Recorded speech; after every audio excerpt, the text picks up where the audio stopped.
People acting like Tim Gordon wouldn't watch our show in the chat already. What are you guys doing? No, Tim Gordon. I don't know if you guys know that. Timothy J. Gordon. Holy cow, man. I've been watching for about a week and a half, 2 weeks now. I've been watching so much hopium out there. I've been reading light news articles that we're getting a Pope Sarah. It's been amazing to get my hopes up. We had Michael Hitchborn on the other night, and he had me this beautiful what would you call it? It's kind of like right Catholic fan fiction, I guess we could call it. It was such a beautiful dream of a cardinal pizza baller stepping out onto the loggia and fixing all the problems in the church. But I heard you on your show with Ryan last week, and he was getting a little hopeful, and I called you on the phone. I go, I'm going to smack that hopium right out of you, bro. Let's get on and talk about this. You were beyond prophetic in the details leading up to this conclave. Do you feel good about predicting this? Do I feel good about being like, hey, the world ends on October the 13th, 2025 or whatever? I mean, I feel it's vindicating, but it's also very, very simple if you understand just a little bit that the Vatican deep state is the deep state of all deep states. How Romanita works. I did study at the Greg where they were holding the Shadow Council every night between 62 and 64. I think they were doing it the final year of the council, but it's unbelievable some of the vindication I've dug up since I ended my stream earlier today. So that's all going to be deposited right on Avoiding Babylon. A bunch of these turd nuggets are going to be deposited on the show. So let's do it. Yeah, it's vindication that the world. Here's the thing. Like, everybody's like, I see people blackpilling and bugging out. It's like, we have been in this fight for 12 years. Why would you guys have thought it was? Here's the problem. We got a little hope, and there's nothing worse than a little bit of like false hope. And then like the thing happens and it was like a letdown. But like Francis passing, I think people really were like, okay, maybe this thing will pass now. And we'll we felt that relief when he went. But all right.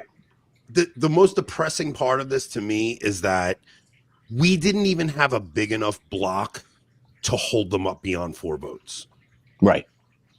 Like, that is majorly depressing to me. Which Cardinal Casper was saying, he's almost always honest, unless it's 2015 and you're on Raymond Arroyo's World Over about the upcoming Ordinary Family Synod. That's the only time I've ever seen Cardinal Casper lie. This mofo has been honest since 1982 about what he wanted to do.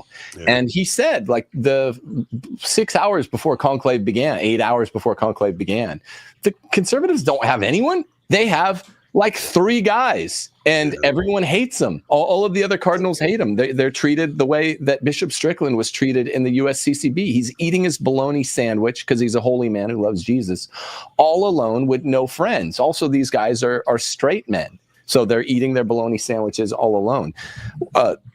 Francis held a record number of consistories. How the most basic aspect of Romanita that's not even procedurally wrong is that consistories make conclaves and conclaves make consistories.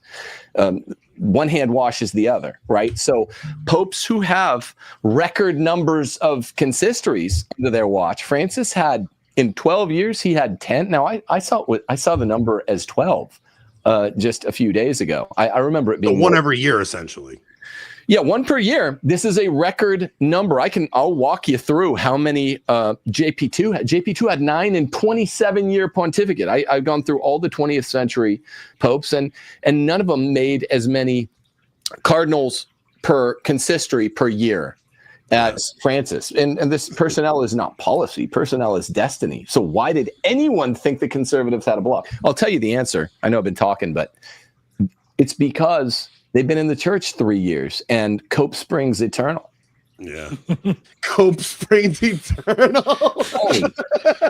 Anthony wishes he had thought of that. You want to know what's crazy to me is, man, because I was talking to Rob about this earlier. Like, we had 27 years of John Paul II, and then Benedict came in, and he was like, all right, we're done with this council.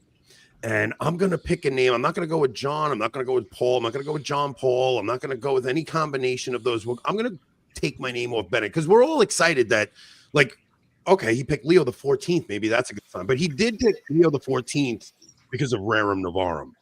Because Rerum Novarum is the encyclical on Catholic social teaching and stuff. And I think he's going to upend that or do something with that. But the idea that Benedict came in and he was kind of like, let's put the council behind us. Like we had 27 years of John Paul II. We got it where, okay, you guys had your revolutionary liturgical changes, but the moral foundation is there. And then I think he tried to pull back on some stuff, but I think he got so defeated. He got so defeated that he just gave up. Or do you think he was in on this the whole time? I wanted to read from chapter 1 of Julia Maloney's book because she was reminding me how Benedict was arguably the second most important guy at Vatican II, the most important Ronnerite, the second most enthusiastic Ronnerite. So I'm just not on the team Benedict anymore. I've been way off of that. And I didn't mark the page. It's in the first chapter of the Sankt Gallen Mafia. I'll find it. But it's here it is. No, I'll find it though. I swear. Can you play that little clip I sent you? This is Rob, let's play that. This is my show. This is not. I haven't seen this yet. Tim sent this to me, and it's kind of going around social media. I haven't seen it yet. This is Pope Leo XIV's brother, right? Yeah, this is from just a little bit ago. I swear, this is an act of trust. I swear I didn't like superimpose an image of a dick or something behind. I have not seen this yet. This is legit, but I wanted Anthony and Rob to see this in real time. I didn't do anything shifty here. Just respond to this. It's your guys' show, but respond to it in real time. This is your chance to rickroll us, but we'll see. I just want to see you both shit Nokias into your chonies at the same time. Right? Live on air. All right. But when I heard he was in a group of 3, then I thought, well, this could happen. When did you hear that part, and when did you know that he was maybe one of the finalists? Maybe like a day or 2 after the Pope died, and they were talking about who are They keep saying the quiet part out loud. So the Pope's brother's new name should be Austin Ivory II. They're not allowed to. So, because nobody was actually talking about him being in the top 3 anywhere in the media, but the brother knew about it. Now, dude, this is the craziest part about this is that his brother is so American. Like, we have an American Pope. This is bizarre. They elected Bob from Chicago. Basically. And so, Tim, you said on your show, you think part of the reason they did this is to combat some of the right-wing, like some of the conservative Catholic media in the American ethos. You think that has something to do with it? Yeah, that's a huge part of it. The one to combat the pushback from President Trump on U.S. aid and the scaling down of the American church donations because Francis was such a catastrophe. But number 2, Francis never got over the shock of the pushback he received from the American Catholic commentariat, right-wing commentariat. He never could believe it. That he doesn't understand Nordamericanos enough to push back in an effective way. This guy does. Anthony, you and I think we're maybe scheming this up together. I think he might end up repealing Traditionis Custodes and all the one-note song trads. I mean, I'm a trad too, but I care about theology. All the one-note song trads are going to be like, well, this is all that matters. He repealed TC. I want TC repealed too. But he's just going to keep pushing the Francis agenda and maybe say nice things about the Latin Mass, maybe make it more available. It's not that tricky to call what these mafiosi are doing. So look, you shit your pants. Why not? It's a big deal. Okay, so you're not going to have because I think Francis was uniquely vicious. So I think, like we talked about this the other day, like I really do think you'll get a backing off of like the constant nasty comments towards trads, and it's going to seem like a very conciliatory Pope that's reaching out to. You might get those handouts to the traditional communities. You might get your Latin Mass back, things like that. But the main thing is in his opening, like his welcoming to the world, he gets up and he's talking about the synodal church. He's talking about immigration. He's talking about climate change. I mean, he's literally repeating the Francis agenda verbatim in his opening address to the world. I mean, the synodal church thing was the one thing that we were all hoping would just go away. And that's how they keep moving this thing forward, is through that. So, I mean, I don't, this isn't even a black pill. It's just, guys, we've been in this for 12 years. Like, the fight hasn't changed. You're in the same exact position you were. It might just be a little weird having the guy speak clear English and not hearing, oh, the translation error. And not having him thumbing his nose so bitterly the way Francis just had a nasty personality. I don't feel bad saying this is enough time now since he passed away.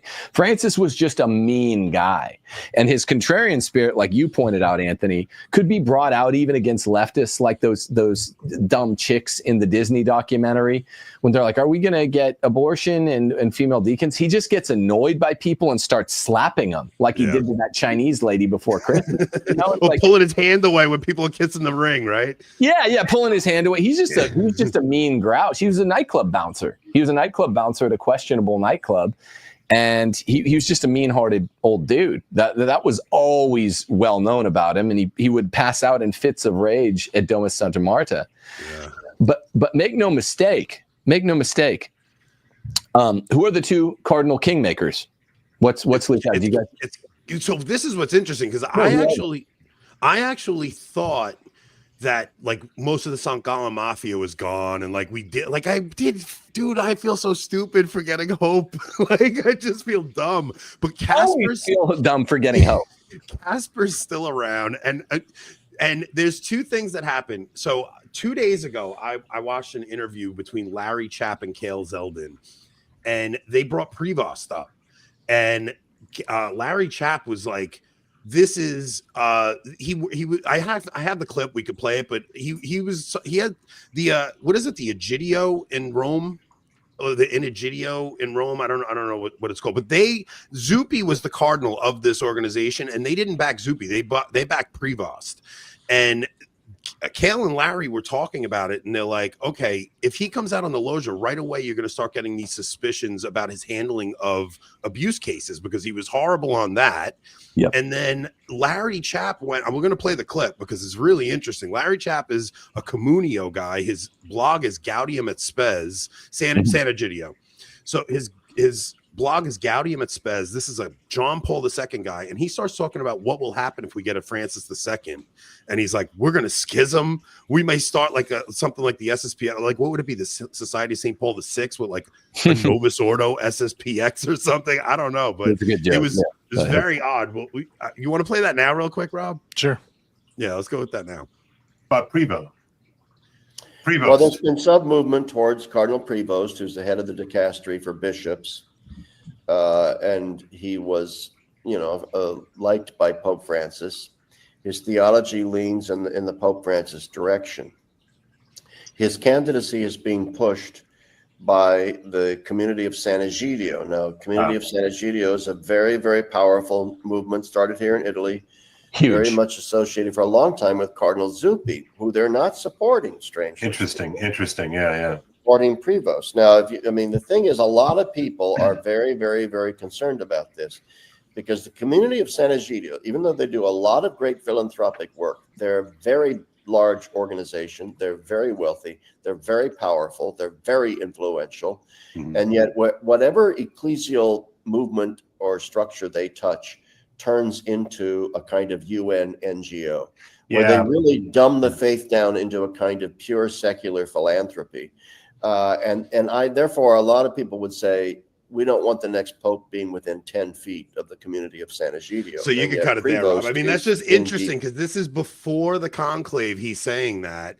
So that was the first I heard of him. And then I read the article I sent you on Edward Penton's blog, where he talks about bumping into Father Martin and Austin Ivore, and they implicated that he was their pick. Once I heard that, I went, it's a wrap. That's it. That's who we're getting. I didn't hear the San Egidio thing, but I used to know a little bit. I'm remembering all bad about them from the time I was in Rome. Yeah, super far left. Surprised they didn't back Zuppi. It's weird that the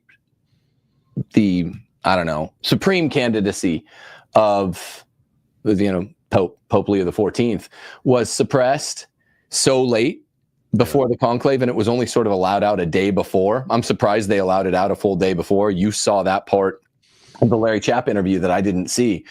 But he was the pick since well before Pope Francis died. And So, huh?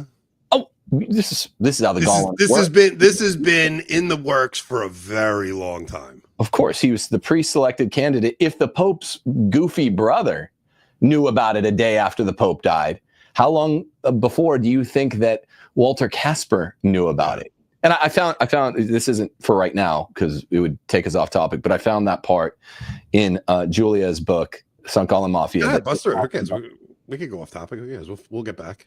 Okay, but neither of you guys really responded to the Pope's brother knowing basically that canvassing happened again, and it's not Austin Ivory that spills the tea; it's the Pope's big mouth brother. This is not legal. What's amazing about this is nobody had ever heard of this guy. Like nobody had ever heard of him. He was, okay, so technically he was in charge of the dicastery for bishops. So he was the guy who knocked Strickland out, right?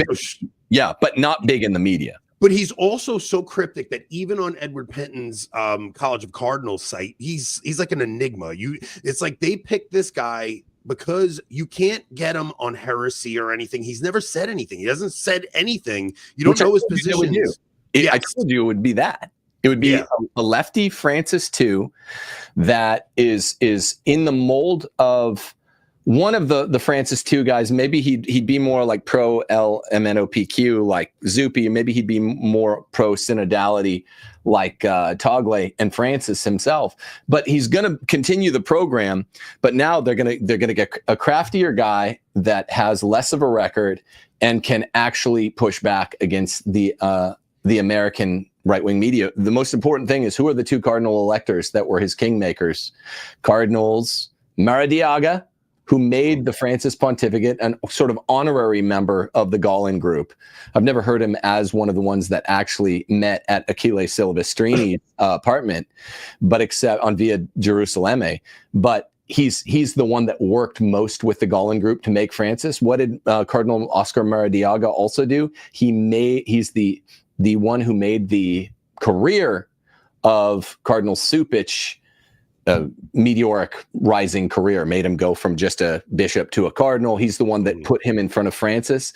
These two guys, because Cupich is now a cardinal, and they both are very influential in Chicago, they are the two cardinal kingmakers of Leo XIV. These Cupich is the American church, okay? So part of the reason I was goofing around with the Dolan thing, like Dolan, he knows Cupich is running the show. Like Dolan tried keeping his head down under Francis, but I know there was enmity between those two. They really didn't like each other. Dolan saw 75 coming up around the corner, and he knew Francis was chopping heads off at 75 and stuff. But Cupich runs the American church, and you could tell exactly what you're getting by who steps out on the loggia with the Pope, right? So we saw Parolin and Cupich. Cupich, I never saw him grinning like he was today when he stepped out on that loggia. I didn't see that. Do you have that vid? Do you have the video of that, Rob? He's like ear to ear. It's Cupich and Parolin right next to the guy. And it's like, Parolin, we heard that name. Oh, he's got 40, 50 votes locked up going into conclave. Never for a second did I think it was going to be him.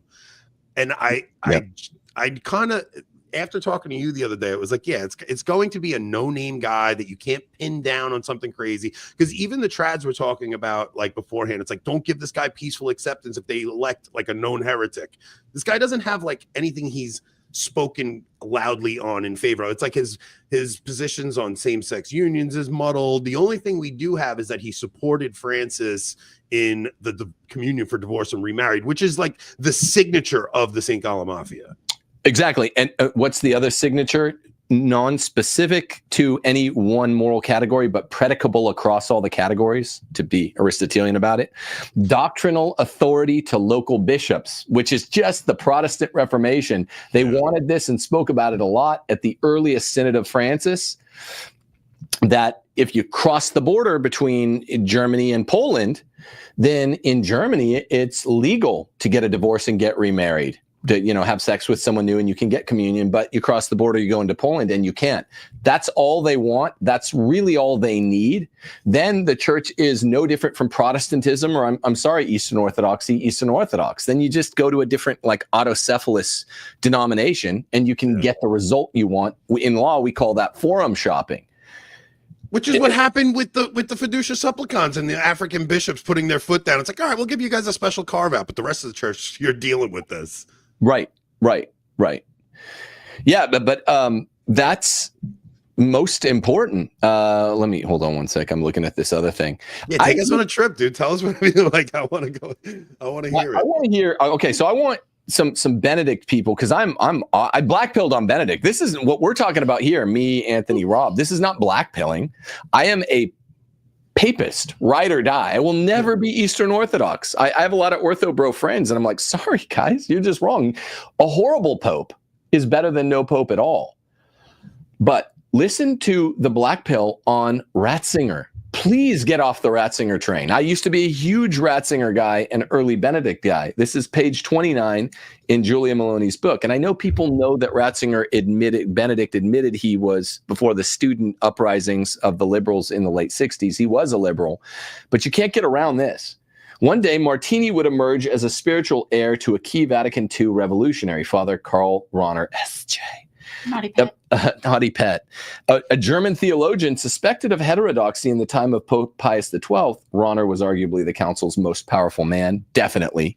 Rahner was Vatican II, as you guys know.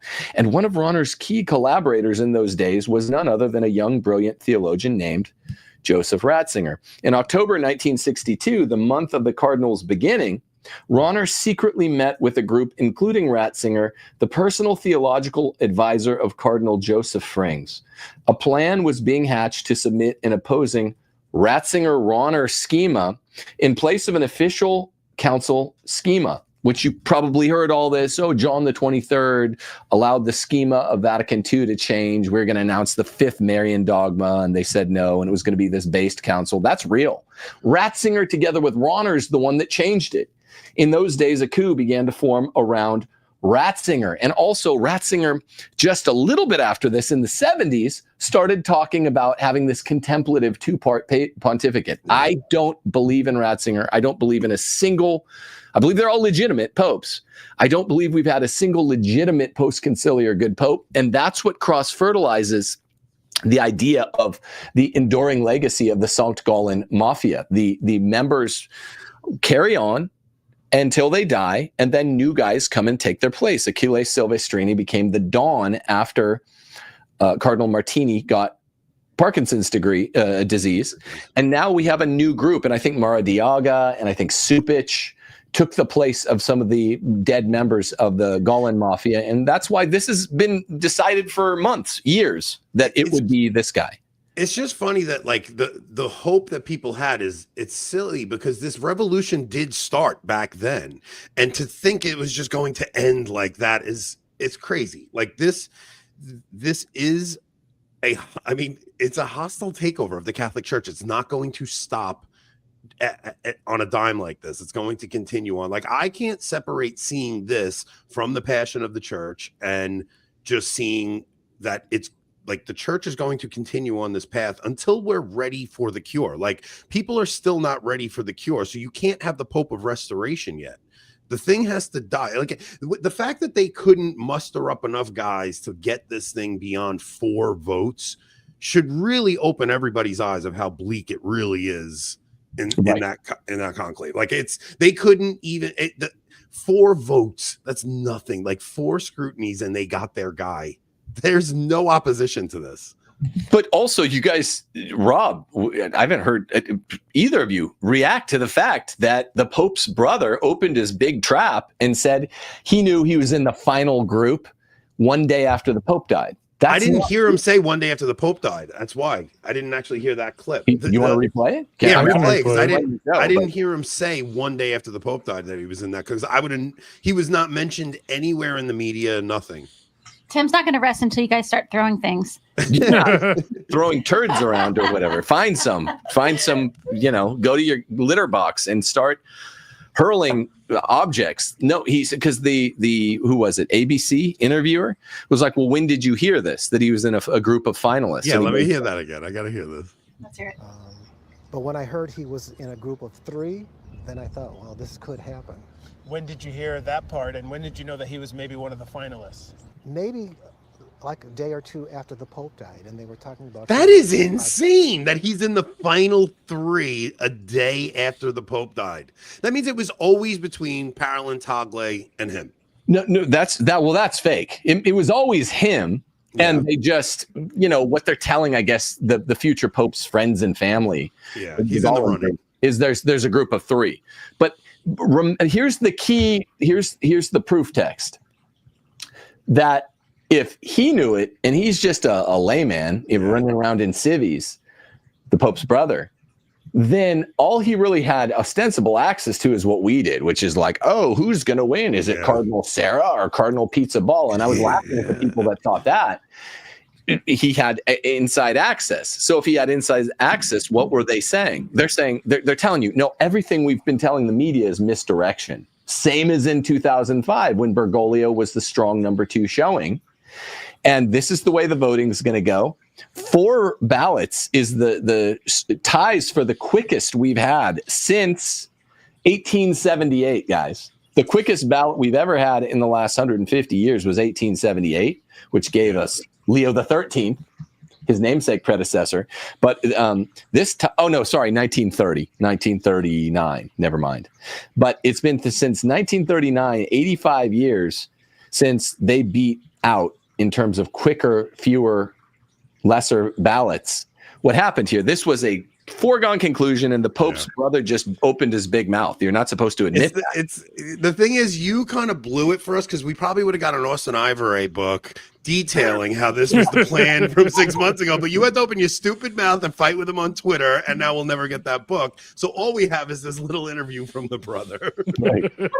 I'll cop to that. You blew it on us, bro. Oh my gosh, man. So what where does this go from here, man? This is crazy because you predicted all of this. You said they're going to get a guy like this in, and then in lockstep immediately you're going to see the Pope splainers try to wash away all the red flags that we're talking about, and I'm already seeing them bringing up quotes of him from 2012 when Benedict was the Pope talking about like same-sex things, but it's like that's from 2012 when Benedict was Pope. We all know when Francis got in, every one of these guys, the mask dropped and they changed their theology completely under Francis. I'm also seeing for the first time now that he voted in 2012, 2014, 2016 in Republican primaries, allegedly. I'm seeing, and that's not what Steph saw. Steph saw that he only changed his voter ID card status to Republican right after he heard that he was going to be a month before he got the Episcopal nod. So someone needs to get to the heart of that, because that does matter very much. Yeah. Oh, no left, right in the church. Yeah. Sell it somewhere else, pal. The church is defined by left and right. I hate that stuff. Because it's all about coalition building. Right. So here's how it works. I'm not talking about left Catholics, right? They're just idiots and they're not Catholic. I'm talking about among faithful Catholics. The Pope splainers have been the young guys who entered the church in the last 5 years. They're the primary Pope splainers for Francis, which we've grown used to. And they're Novus Ordo type Pope splainers. They don't like trads. They bought a lot of Francis's rhetoric, even up to and including Traditionis Custodes. They are not going to drop off their Pope splaining, and Twitter has proven it today. Their responses, even like AF post. I'm like, look, I like a lot of you guys' content. I'm friends with a lot of you guys. Your curial analysis is shit. Like, trust me, I've studied this stuff closely for 7 to 10 years, but publicly made predictions for 7 years. You guys don't know what you're talking about. They're not going to drop off. They're going to keep Pope splaining because of mainly their view of the aggregation of power, political or ecclesial. What is brilliant about this mafioso move is they're going to pick up the coalition. They're just coalition building. They're going to pick up Pope splaining among the trads now, and they're not going to lose it among these young. Yeah. So if he throws us the Latin mass here and there, now the trads join the Pope splainers in defending this craziness, and it becomes and it just segregates me and you segregates us even more, even though we're like there's no blackpilling for me in this. To me, this is just part of the story, and it's the same fight we've been in, and I plan on continuing the fight. Like, we're gonna do this for tonight because it's we got a new pope and stuff. But like after tonight, we're gonna go back to our regular scheduled programming, and then if something crazy happens, we'll discuss it and stuff. But it's like the way this thing was handled in the media was. I feel so silly for buying into any of it, man. It's like, and the trad media fell for it just as hard as anybody. Did you see Michael Matt? He's like, it could have been way worse. I haven't really researched this guy, but it could have been worse. I was like, so don't open your trap. If you don't, I mean, he was there in St. Peter's and he didn't see the punch coming. I saw the punch coming, but we had to research him really fast. I woke up this morning and I sent off this tweet. I'm really glad I did. Hey, I just woke up here at 6:30 CST. That's early for me. And I want to say now between the third and fourth scrutinies, it's not going to be one of the major guys that the media has been floating. And it will be a Gallen group guy. And don't expect any of these ones. I just want to say that this was before they broke for lunch, I guess. Wasn't it? No, I guess this was right after they broke for lunch. I'm glad I shot that off. But I did not think it was going to be a fourth scrutiny. I did not think it was going to be a fifth scrutiny. I thought we would be talking tonight with black smoke. Yeah, me too, for sure. I thought tomorrow would be the earliest. I'm like, and I was hoping for afternoon tomorrow, but I really did not think there was any chance of that 11:30. So I'm like, wait a minute, no way, this cannot be. Man, I still can't get over how this. Do you know? Are any of you curious why Francis held 10 consistories, creating over those 10 consistories? Yeah, what do you make of these reports? Yeah, I do want to get into that, but what do you make of these reports? So some reports saying that Leo requested an indult to say the TLM during the 90s per the Pillar Zoom session today. Maybe he's a crypto threat. Not a chance, right? No source behind all that. No, there is a chance. I think they got. I was texting with George Farmer, with Michael Brennan Doherty, who I haven't talked much with. He started DMing me. It could be a woke TLM pope. That's what it seems to be, and that would be the brilliant move. So there is no ultimate source at the bottom of the bibliographical trail on that. It's just hearsay. But I believe that could be true. The Latin Mass is so important to me, so important to both of you, but it's not the be-all, end-all, according to the Sankt Gallen Mafia. They want to push an ideological doctrinal revolution. Lex orandi, lex credendi, yes, but doctrine's more important to them than liturgy. It's not just in the church, it's in the world too. Like, you're not going to have a pope that stands up with moral clarity to stand up against some of the crazy things that we're starting to see in our culture and in our society. It's like he's going to play the word game and the word salad game like all Marxists do, and you'll have your Latin Mass and you'll be like, well, let's just keep, because we were so beaten for so long, we'll feel it's going to be like you're going to love your captor. What is that called? The what's syndrome? Stockholm syndrome. Yeah, you're going to have Stockholm syndrome. You're going to love your captor because he gave you something. He gave you a little treat to enjoy, even though you're still a prisoner. Exactly. So what do you make of the consistory thing? Okay, so let's just go through the last 7, 8 pontificates and how many consistories did each hold. So I want you guys to think in terms of consistories per cardinals created per consistory per year of the pontificate. So it's sort of a big division problem. Francis held 10 consistories in 12 years. I thought it was 12 in 12 years. And he created 163 cardinals. This is record setting. This is just court packing. How about Benedict? Benedict had 5 consistories and he set 120 cardinals in 8 years.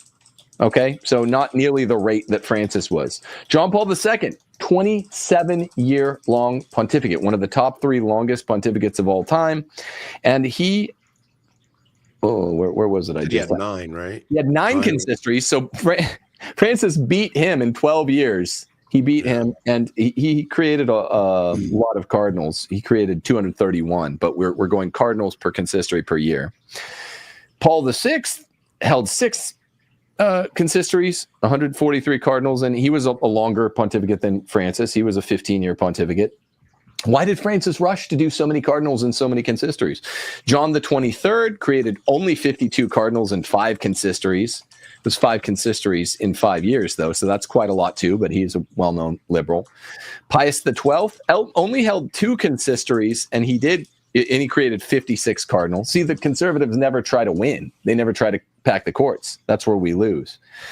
Pius the 11th held, because of what was going on during his tenure, he had 17 consistories, but he only created 76 cardinals. So for some reason, he was only coming up with 5 cardinals per consistory. So that doesn't count. Benedict 15, only 5 consistories. He created 32 cardinals. That's only 6.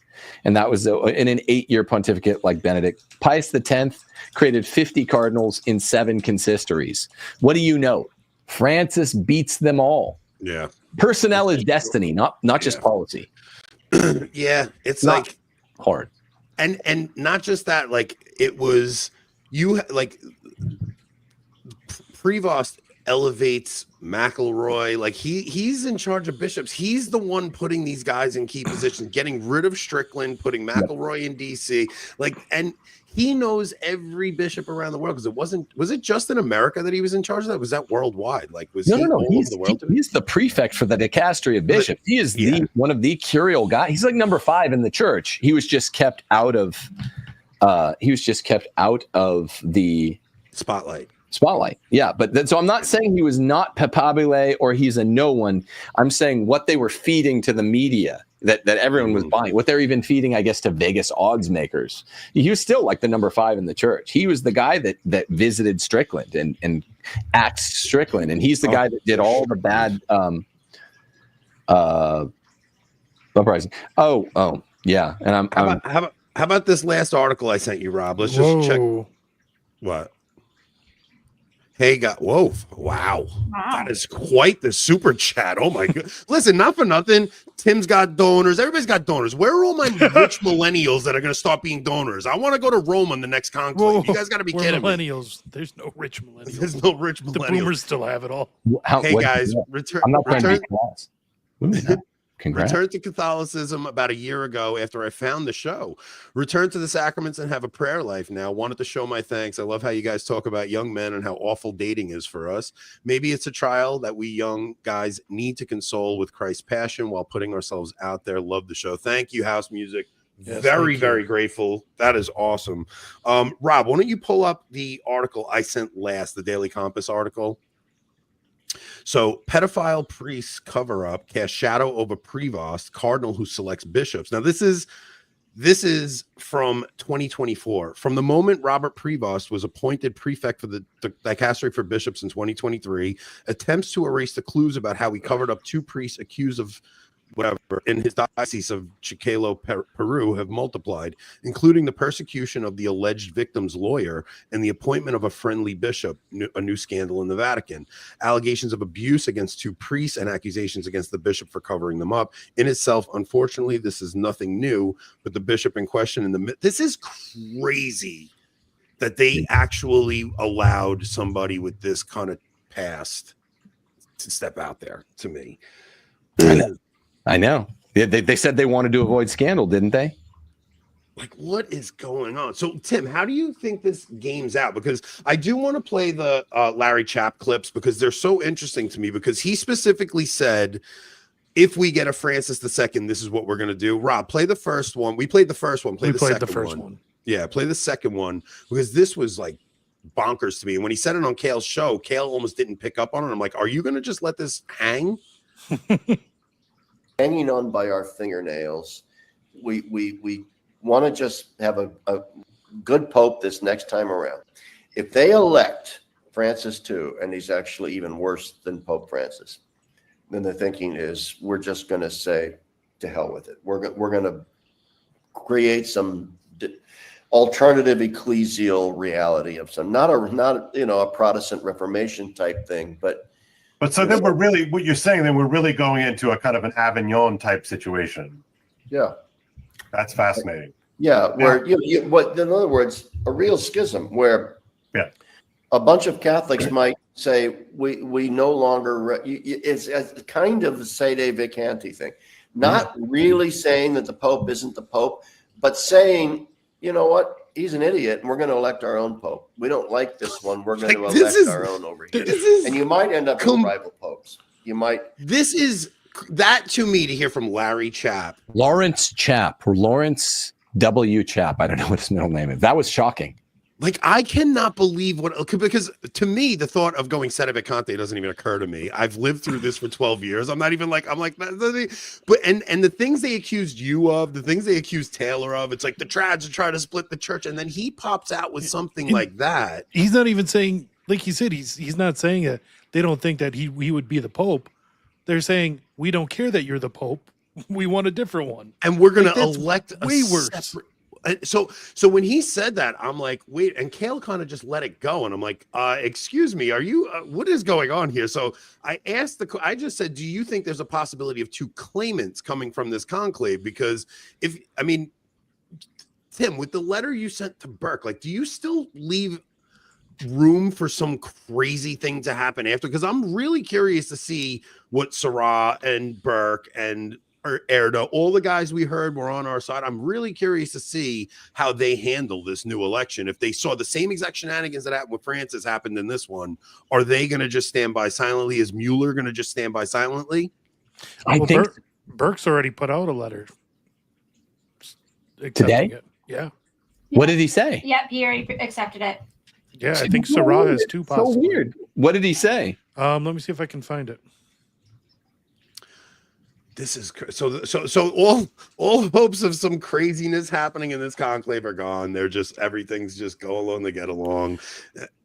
They must have struck a deal with them in the back and said, we'll let this go through if you just give them their Latin mass back or something. Like, it was interesting that he takes the name Leo XIV and he came out, like, do you remember Francis coming out on that loggia in the white, just a plain white cassock, how like jarring that was? Yeah. So Cardinal Burke, please join me in thanking our Lord for the election of Pope Leo XIV, successor of St. Peter, as the shepherd of the church throughout the world.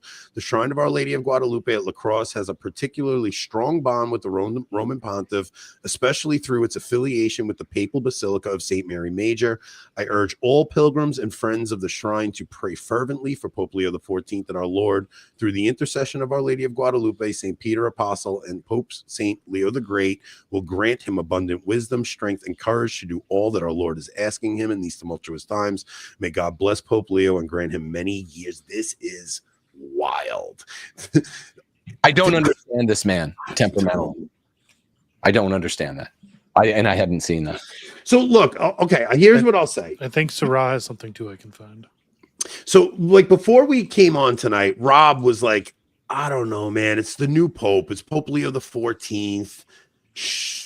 Like, it does, like, your Catholic sensibilities do kick in a little bit, right, Tim? Where it's like, should we give the guy a chance? But even though it's impossible when you know what you know, like, when you know it's almost impossible to even say, okay, it's just crazy. Like, your Catholic sensibility is just be faithful to the Pope and don't cause problems. But I also don't want to be naive about what we're dealing with here. It is what it is. My Aristotelian sensibilities kick in at all times. I just don't have the authoritarian thing that I guess you're identifying with Catholic sensibilities. My Aristotelian sensibility is, I love my friend Plato, but I love the truth more. And therefore, with all of my philosophy, if I'm pretending to be Aristotle, I'm going to shit all over Plato because it's not true. Platonism is a joke. It's false. That's the sensibility that comes out when he's clearly the favorite of Father James Martin S.J. San Egidio, and the two cardinalate pope makers were Maradiaga and Cupich. No, I don't need to hear anything else. That's my Catholic sensibility, is the quest for truth. I'll cite Bernard Lonergan for you guys. Bernard Lonergan says, we have a pure desire to know. I want to know the truth. That's my Catholic sensibility. We are not actually Pope worshippers. So Cardinal Sarah said, God cares for us, God loves all of us, and evil will not prevail. It's just a quote from his speech, from Leo's speech. So he quoted Pope Leo XIV's speech. Man, it's so... How do you see this working out, Tim? Like, do you like what do you see happening? Like, you have to have some kind of ideas of what plays out here. I don't know if well now I have zero hope. I had 1 to 2% hope that Cardinal Burke had some based cardinals over to his place for pizza and bocce ball and dual conclave, a proto conclave, to enact an insurance policy, a backward looking one on the Francis pontificate, the like of which I described on my show the last couple of weeks, and a frontward looking one to elect their own guy in case this guy's bad, which he is. And now that I heard Rob read the Burke letter, I just have zero hope. I have zero hope that anything good will happen. It doesn't mean I'm not Catholic. It'll just be probably 12 to 24 years of Francis too. And yeah, he's going to trick a bunch of the trads. I think this might happen. I'm not sure. With some boons, there are going to be some feathers in the cap. And then truly guys like you and I are going to be Vox Clementis in Deserto.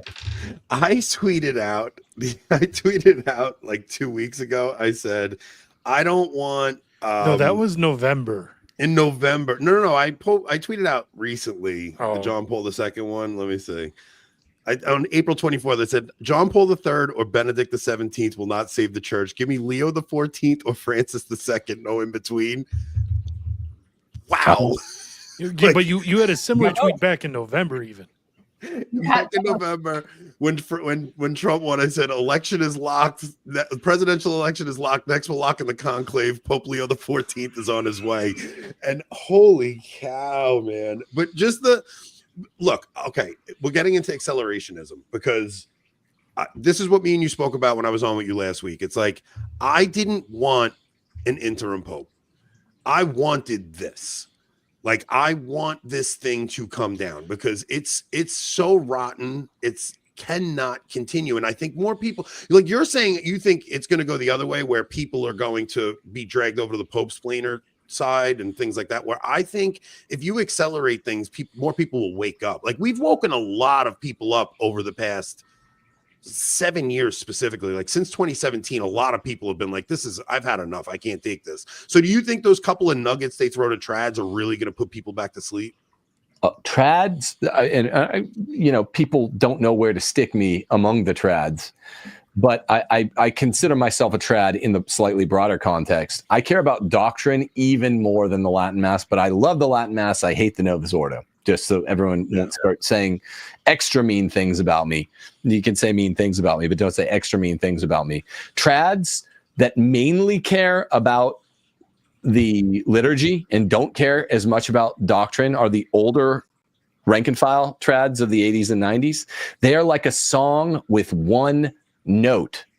And they're simplistically handled. That's why I believe we might have been given a Nord Americano that maybe is a little less hostile to it. All he has to do is repeal Traditionis Custodes and say nice things about the Latin language, ecclesiastical Latin. And then the trads will be pacified and it will work. I don't know if he'll be worse than Francis, but he's going to continue doing the Francis agenda. That's what Cardinal Walter Casper said. I haven't been able to find... What? That's what his own brother said. His brother said he'll be Francis too. That's the clip I thought you were going to play. I thought you were going to play a clip of the brother saying he's going to be Francis II. I wasn't expecting him to say, "Oh yeah, I found out a day after the Pope passed that he was he was in the top 3." Because it's also wild. But I think he'll just be Francis too. I think he's going to keep going. Remember, guys, this is the key way to cover the explanatory gap. Uncle Ted McCarrick said at Villanova 6 months after we got Francis that Francis, he said this triumphalistically, will be able to change the church in 5 years. Give this guy 5 years and he'll change the whole face of the church. They were all shocked by the North American conservative Catholic pushback.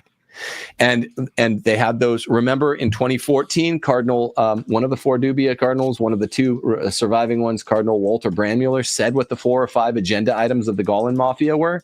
It's communion for divorced and civilly remarried, very pro-body, women deacons, intercommunion with Lutherans, and sometimes people have lumped into that overturning Vita, what is it? Overturning the ban on contraception. It's been a long. Oh, Humani Vitae. Okay, so wait a minute. Okay, Sorry. so we're looking at married priests. We're looking at intercommunion is the one that scares me even more than married priests. Married priests is like one of those things where Not that big a deal. It depends how they handle it. If they just make like an avenue for it, it's like, okay, so you get some good married men in there. It might even backfire on them, but Eastern I doubt Catholics have it. It doesn't violate doctrine. It's not that bad. Eastern Catholics already have it. Yeah. So married priest isn't a deal breaker, but intercommunion to me is just the greatest sacrilege, because just like allowing communion for the divorced and remarried, by allowing people to approach the sacrament that haven't gone to confession, things like that. Like, you're just talking about widespread sacrilege at that point. And you see that is what they were like leaning towards under Francis, even by him inviting all these people to Rome to let go and celebrate their fake liturgies in St. Peter's, things like that.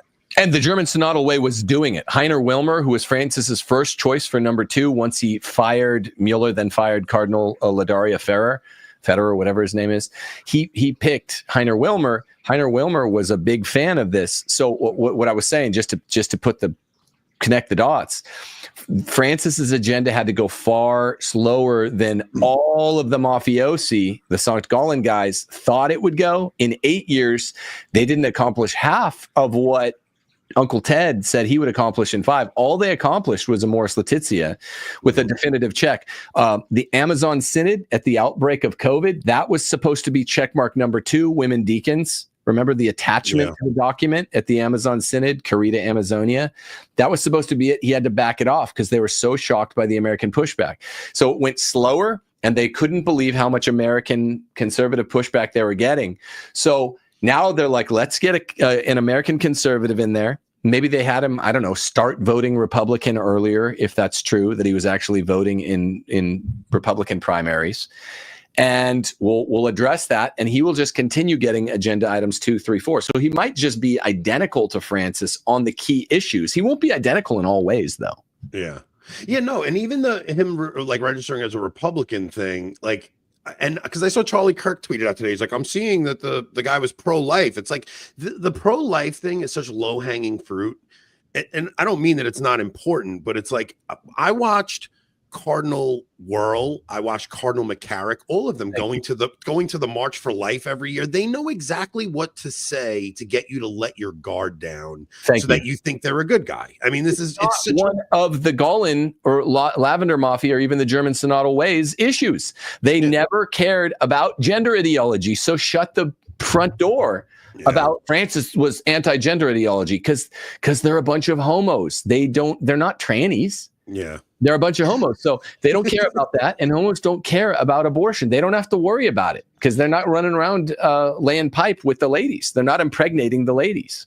So don't tell me that those evidence are a rightward shift. It's nonsense. Yeah. So what hope do we have now? So like, because I've had several phone calls today from a lot of normies that just my phone's been ringing all day, not from like podcast friends, from like just regular friends. Like, what does this mean? What does this mean? And it's like, I don't see it as being much different as the past 12 years. Like you're going to still have your sacraments. You're going to go to mass. You're going to pray your rosary, and you're going to just live out the Catholic faith and try to be a saint. Like, I don't know why people would blackpill on this. It's the same thing. You're just going to see the culture degenerate way more because the church is not going to be there to be the stalwart against this stuff.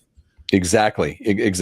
This is exactly what I'm saying. It's basically going to be Francis too. I don't think it's going to be significantly worse. I think the first couple of years, when even some of the trads might have the rose-colored glasses on, they just bought themselves another 2 or 3 years to make nice and to have it be easier than the climate was for Pope Francis. I don't think he's going to be a lot worse. I think he'll be similar, and I think he's going to push the Gallen agenda. Remember, Cardinal Casper first proposed agenda item 1, communion for the divorced and civilly remarried, in a JP2 synod in 1982. These guys played the long game, and this is what the permanent instruction of the Alta Vendita said they were going to do, and what they've done. So it's just more Francis. And that's what the people forget about the Alta Vendita. The Alta Vendita has been a century or more long plan to not get a Freemason as Pope, but to get a pope who's just in line with the Freemasonic ideals.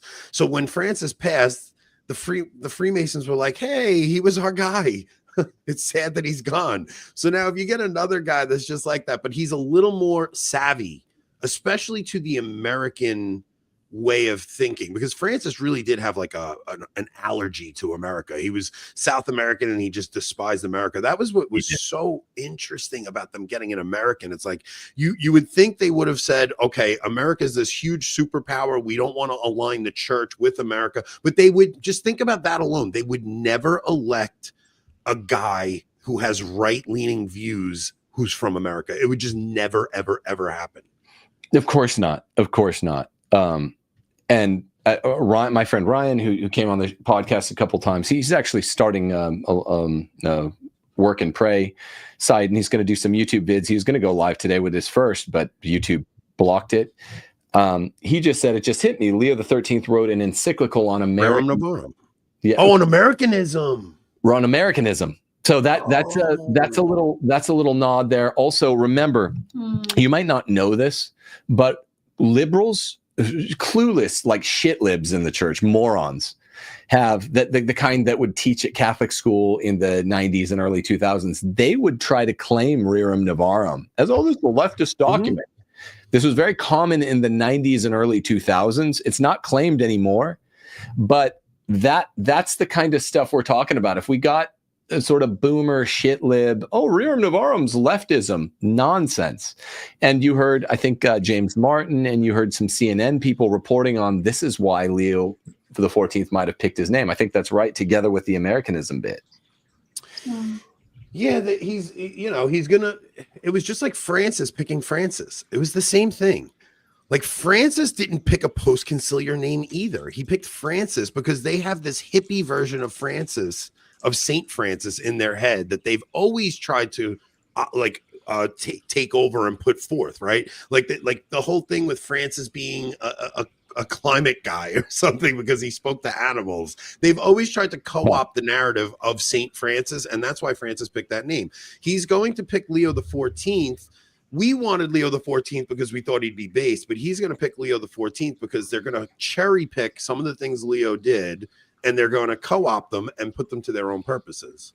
Well, and they know how to play the one-note songers out there, the only liturgical, the liturgy only trads.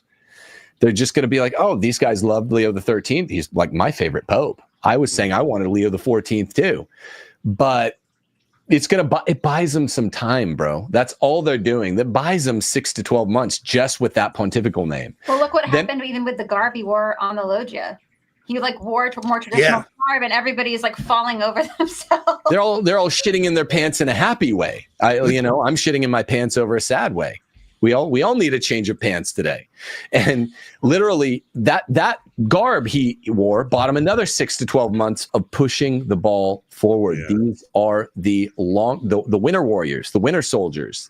They're in it for the long game. A permanent destruction of the Alta Vendita. If he repeals Traditionis Custodes, that's another 18 months right there. Yeah. They're just buying themselves time to get more of the Gaul. Yeah, they're gonna ratchet it back a tiny bit. This guy's young. He's 69. So the first year and a half could be all gifts to us to make us let our guard down and think we have a good pope. Right. But this is what did it for me. A chance encounter with Father Martin and Austin Ivory reveals their papal candidate. While strolling around Borgo Pio, I ran into none other than the Jesuit James Martin and Briton Austin Ivory, two of the most enthusiastic supporters of Pope Francis's pontificate and tireless defenders of the synodal, inclusive, and dialogue-oriented approach, at least on paper. Upon seeing them, my friend and travel companion wanted to say hello, so we introduced ourselves. We're from Info Vaticana. The reaction was immediate and frankly revealing. James Martin, author of Building a Bridge, that book that claims to build bridges between the church and those on the margins, turned his back on us without saying a word. No dialogue, no bridge, not even a greeting, just a wall, quite telling. We must not be his type. Oh gosh. Austin Ivory, on the other hand, did speak to us, though perhaps he wishes he hadn't. Visibly upset and increasingly so as the conversation went on, he stood up, came over to us, and strongly reproached us for the campaign he believes we're running against Cardinal Robert Prevost. Very interesting campaign you're running against Prevost, he said, with a tone mixed with anger and frustration. When we replied, no, not against Prevost, against the culture of cover-up in the church. Are you now in favor of that? The discomfort was palpable. Nervously, Ivory referenced the sodalitum as the as the supposed origin of information. When we explained that there are many cases, all documented, he sarcastically insisted that the info Vaticana always has more, referring to the documents we've been publishing on this matter. His reaction left no doubt. Prevost was their man, the candidate in whom they had placed all their hopes. The scene could not have been more telling. Just hours before the conclave begins, the insiders are nervous, not because anyone is slandering Prevost, but because the truth is coming to light, because the documents, the testimonies, and omissions are there, documented and published, and more are on the way. Like, that was their guy. Like you said, this has been very long in the making. They made him not say anything that we could just pin him down on, that he said something. Like that whole campaign of John Henry Weston and Bishop Strickland before Francis even passed, when he got sick a few weeks back, they were like, we cannot accept a heretical pope, and we can't allow this man to get universal jurisdiction. Him coming out in all that beautiful papal garb, picking the name Leo XIV, is so that all of us go, let's give him a chance. Like, don't let him get his peaceful acceptance. The first year is going to be him giving us treats here and there. But he even gave his thesis on that loggia today when he said synodality is the way forward, dialogue, open to the church, all that stuff. That this is what we have, guys. You don't have to black pill about it. It just is what it is. It's what the church has been, and we're in for a battle. You were born for combat. You're still in combat. Nothing's changed.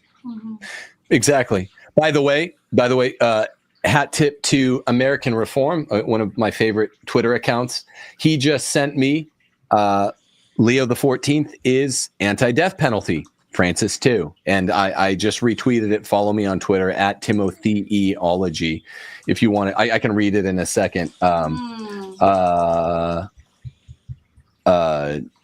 you want? Can you read that, Steffi? I just retweeted it. Yeah, American it says Reform. American Reform on April 18th, 2022. Then Robert Cardinal Prevost gave an interview to La Repubblica where he said, quote, not personally, but the church teaches that the death penalty is inadmissible.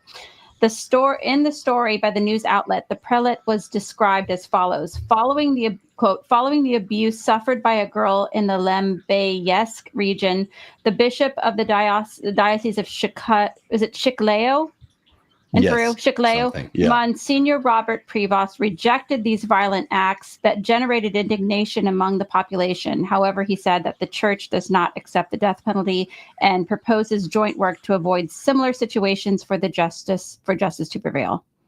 So anti-death penalty. Add that to your list, people. Yeah. I mean, and that's only radicals are anti-death penalty. That's a really radical position for the church because it's so anti-Jesus, talking to Pontius Pilate, so anti-St. Paul, so anti the whole Bible. Death penalty stances are really, really particular to only two popes, JP2, Francis, and now three popes, Leo XIV. Yeah. Were there any other highlights that you came across? I thought it was interesting, even the idea that the U.S. aid money, they're trying to fight populism, so they put an American in that's up against Trump, like just that stark contrast. And I think this will probably benefit Trump in some way. I don't know. It's so weird how they think they're doing one thing and it winds up backfiring on them. Right. Always, right? Like they think they're going to do something and it's just going to want. I mean, they put McElroy in DC and now they have an American Pope. I cannot believe we have an American Pope. It is going to be bizarre. It is. Hear perfectly American English in interviews. It is. It was so weird. No, we haven't. Can we talk about that for a second? Yeah. It's going to be bizarre to hear perfectly American English in interviews. Also, it's a little scary for guys that do what you and I do because he understands it. it being the American social media right-wing Catholic pushback, better than Francis. I don't know how shrewd he is about it. He's still 69. Boomers don't really get stuff like that, but he gets it better than Francis. It always baffled Francis. And I'm now worried about things like threat of excommunication, episcopal threats of excommunication. I don't know about you, that this is a whole dude, like there's a chance like some of you guys that are doing this that are bigger, like the bigger guys like you or Taylor or like some of you guys might get like personally called out. Like they know you guys. This isn't Francis in Rome who's from South America. This is a bishop from Chicago who understands the American landscape and understands the opposition he's going to be facing. Like you saw Vigano get excommunicated. Do you not think a guy like Father Dave Nix is going to be on the chopping block? Like, are you kidding me? This is all going to happen. I know it kind of makes me wish I hadn't fucked with Austin Ivory last week. Because I mean, I've literally been tweeting at him ever since then. It's uncomfortable, bro. Yeah, I mean, dude. that he's been to Wrigley Field and he knows what the hell a hot dog is, but it's got more lethal implications for guys like you or me. No, it really does, though. That's not even like downplaying it. This guy responded to you before the conclave. This is the guy who was the papal biographer for the last pope. He's now responding to you personally on Twitter, addressing some of the things you're saying. Like, you think you're just going to go to you may get an excommunication from your bishop. I'm actually really frightened. Yeah. I mean, they have to give you a warning. And I've always got the pivot point. I mean, God willing, Deus Vult. The main thing I planned on talking about in 2025, papal death or no papal death, has been the culture creation, the internet breaking, the shockwave of what a woman is, because that movie's gonna come out and it's gonna break everything bad culturally speaking in the Anglosphere. So I'm gonna pivot to talking about that. I've only temporarily pivoted to talking about the Pope again. I was done talking about Francis. I've said everything I ever needed to say about Francis, and there's no more to that story.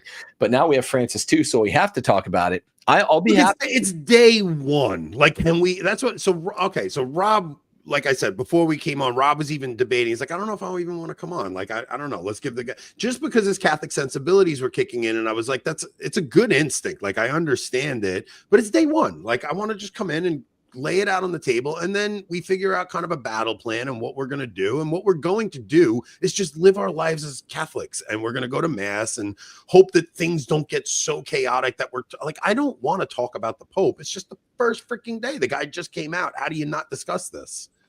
I know. What do you say, Rob? I mean, I think we need to go over obviously what he's done in Sid as a priest, as a bishop, as a cardinal. We need to know who was elected, obviously, and we should discuss that. But obviously we can't judge his papacy yet, right? And I don't think any of us are trying to do that. We have to wait to see what he does and actually says as Pope. But no, we should definitely discuss who he is, why he was elected, who maybe elected him for what reasons, and things of that nature. Yeah, don't you think who elected him is more important than really what he does the next 3 to 6 months? What he does will all be first 100 days crap, and it's all going to be boons and positioning and preliminary posturing. What's far more important is out there now. It's who were the kingmakers here. And it was Maradiaga, Cupich, and at the non-level, the lower level than the cardinalate, even James Martin S.J. That's all I need to know. Sorry. Yeah, you saw Whirl smiling from ear to ear also out in the crowd today. Yeah, there was video of him really happy. I think there was a very like a tight-knit group of guys who knew exactly what was going to happen. They got the exact outcome they were going to get. I also think it'll be interesting to see how they handle. Like, I don't know what papal interviews are going to look like anymore. Remember, like all those crazy airplane interviews Francis would give? Like, I wonder if if Pope Leo XIV will handle things a little differently than Francis's outlandish style. Like, I think we're all going to be lulled into, yeah, this guy's not so bad. Like, I'm prepared for it. But you know what? Enjoy that period of, a little bit of peace. Just know what we have. That's all. Just understand what you're really dealing with. And when the next synod comes up, just expect you're not going to get a correction of the mistakes. It's just going to keep continuing. And that's what we're dealing with. Agreed. I'm almost 100% certain he'll be a lot nicer than Francis, because Francis was just one of the meanest guys ever. So yeah. So it would be hard for him to be as mean as Francis. Francis was just mean to everyone. Remember, he called all the media people shit eaters. He called us coprophagiacs. Coprophagiacs. you had I didn't even know what the hell a coprophagiac was. I didn't know you couldn't poo. And then he called us shit eaters, man. He was so mean. There was some fun Francis highlights despite the mayhem. But you know what was really fun was the interregnum. Interregnum was very enjoyable. It was like you had like two weeks of like no pressure. Nobody could call you a Sedenvacantism or a crypto setting. It was like there's nobody for me to like. We're all in this boat now. It was a really enjoyable 2 weeks that we had. I said that to Steph when we were walking. We did a little walk right before I came on with you. And look, I'm not a huge authoritarian guy, but I'm a monarchist because I'm a Catholic. The Pope is a monarch, but I enjoy aristocracy much more than monarchy, even if monarchy is theoretically the best form of government. I accept it, but I enjoyed the interregnum too so much. Well, it was especially because like we still knew like the authority of Peter is still there. There's just nobody in the chair. It's not like we're denying the papacy. We're not denying. It's not like we're going Protestant during that time. You're still very Catholic. And then plus you got to see the beauty of the Catholic faith on full display before the entire world, which is always a sight to behold. Like it really is. I said to my wife last night, like we were just laying in bed talking. I was like, it is so freaking awesome being Catholic. Like, it's so exciting when you get events like this coming up. There's always something to focus on. Like, I think a lot of shows should maybe focus in on doing some, maybe some church history stuff, maybe some stuff on the fathers, maybe even studying the Arian heresy to like give you something typological to compare it to. Like, we're going to have to do some deep dives into some crises in the church in the past and stuff so that we understand, look, it's still Christ's church. It's, there's still, I see it like this. I've said it 19 times already, but yeah, we're in the passion of the church, but it's going to look so bad that you're going to think all hope is lost. And then God is going to do something dramatic so that you cannot mistake it was God's doing. Like it could be something linked with the third secret of Fatima, where a city's half in ruins, something like that. Like, we don't know what it's going to look like, but it's going to be interesting, and it's still fun to be Catholic, and it's still amazing because even with all of these things we're talking about, the whole world is still looking to Rome because Rome is the most important seat in the entire history of the world. Nick Fuentes had an excellent tweet today, something to the effect of like, the whole world wants to be Catholic. Come on, yeah. You've been on this note, but he's a guy who really gets it. And he was like, come on, Rome's at the center of the world. Just admit it. Everyone wants to be Protestants, EOs, Jews, Muslims, miscellaneous, as Reverend Lovejoy calls a poo, Nahasapima Pedalon, the miscellaneous brown guys that worship like 20 million. Sorry if my language is a little bawdy for this show. I should have asked. I forgot. On my show, I kind of let loose. A lot of women in chat are really upset at you right now, Tim. Yeah. A lot of girls. I wasn't trying to get all the girls bitching in chat, but you guys have to know Tim's got a potty mouth by now. Come on, we've been watching him for years. Yeah, I'm telling them, like they're in there. They're upset. They're mad. Sorry, ladies. Sorry. I know it's impolite to talk shit. It's super mean, but. Come on, we're just being honest here. Just grow up, girls. All right, grow up. Get mature. We're all adults.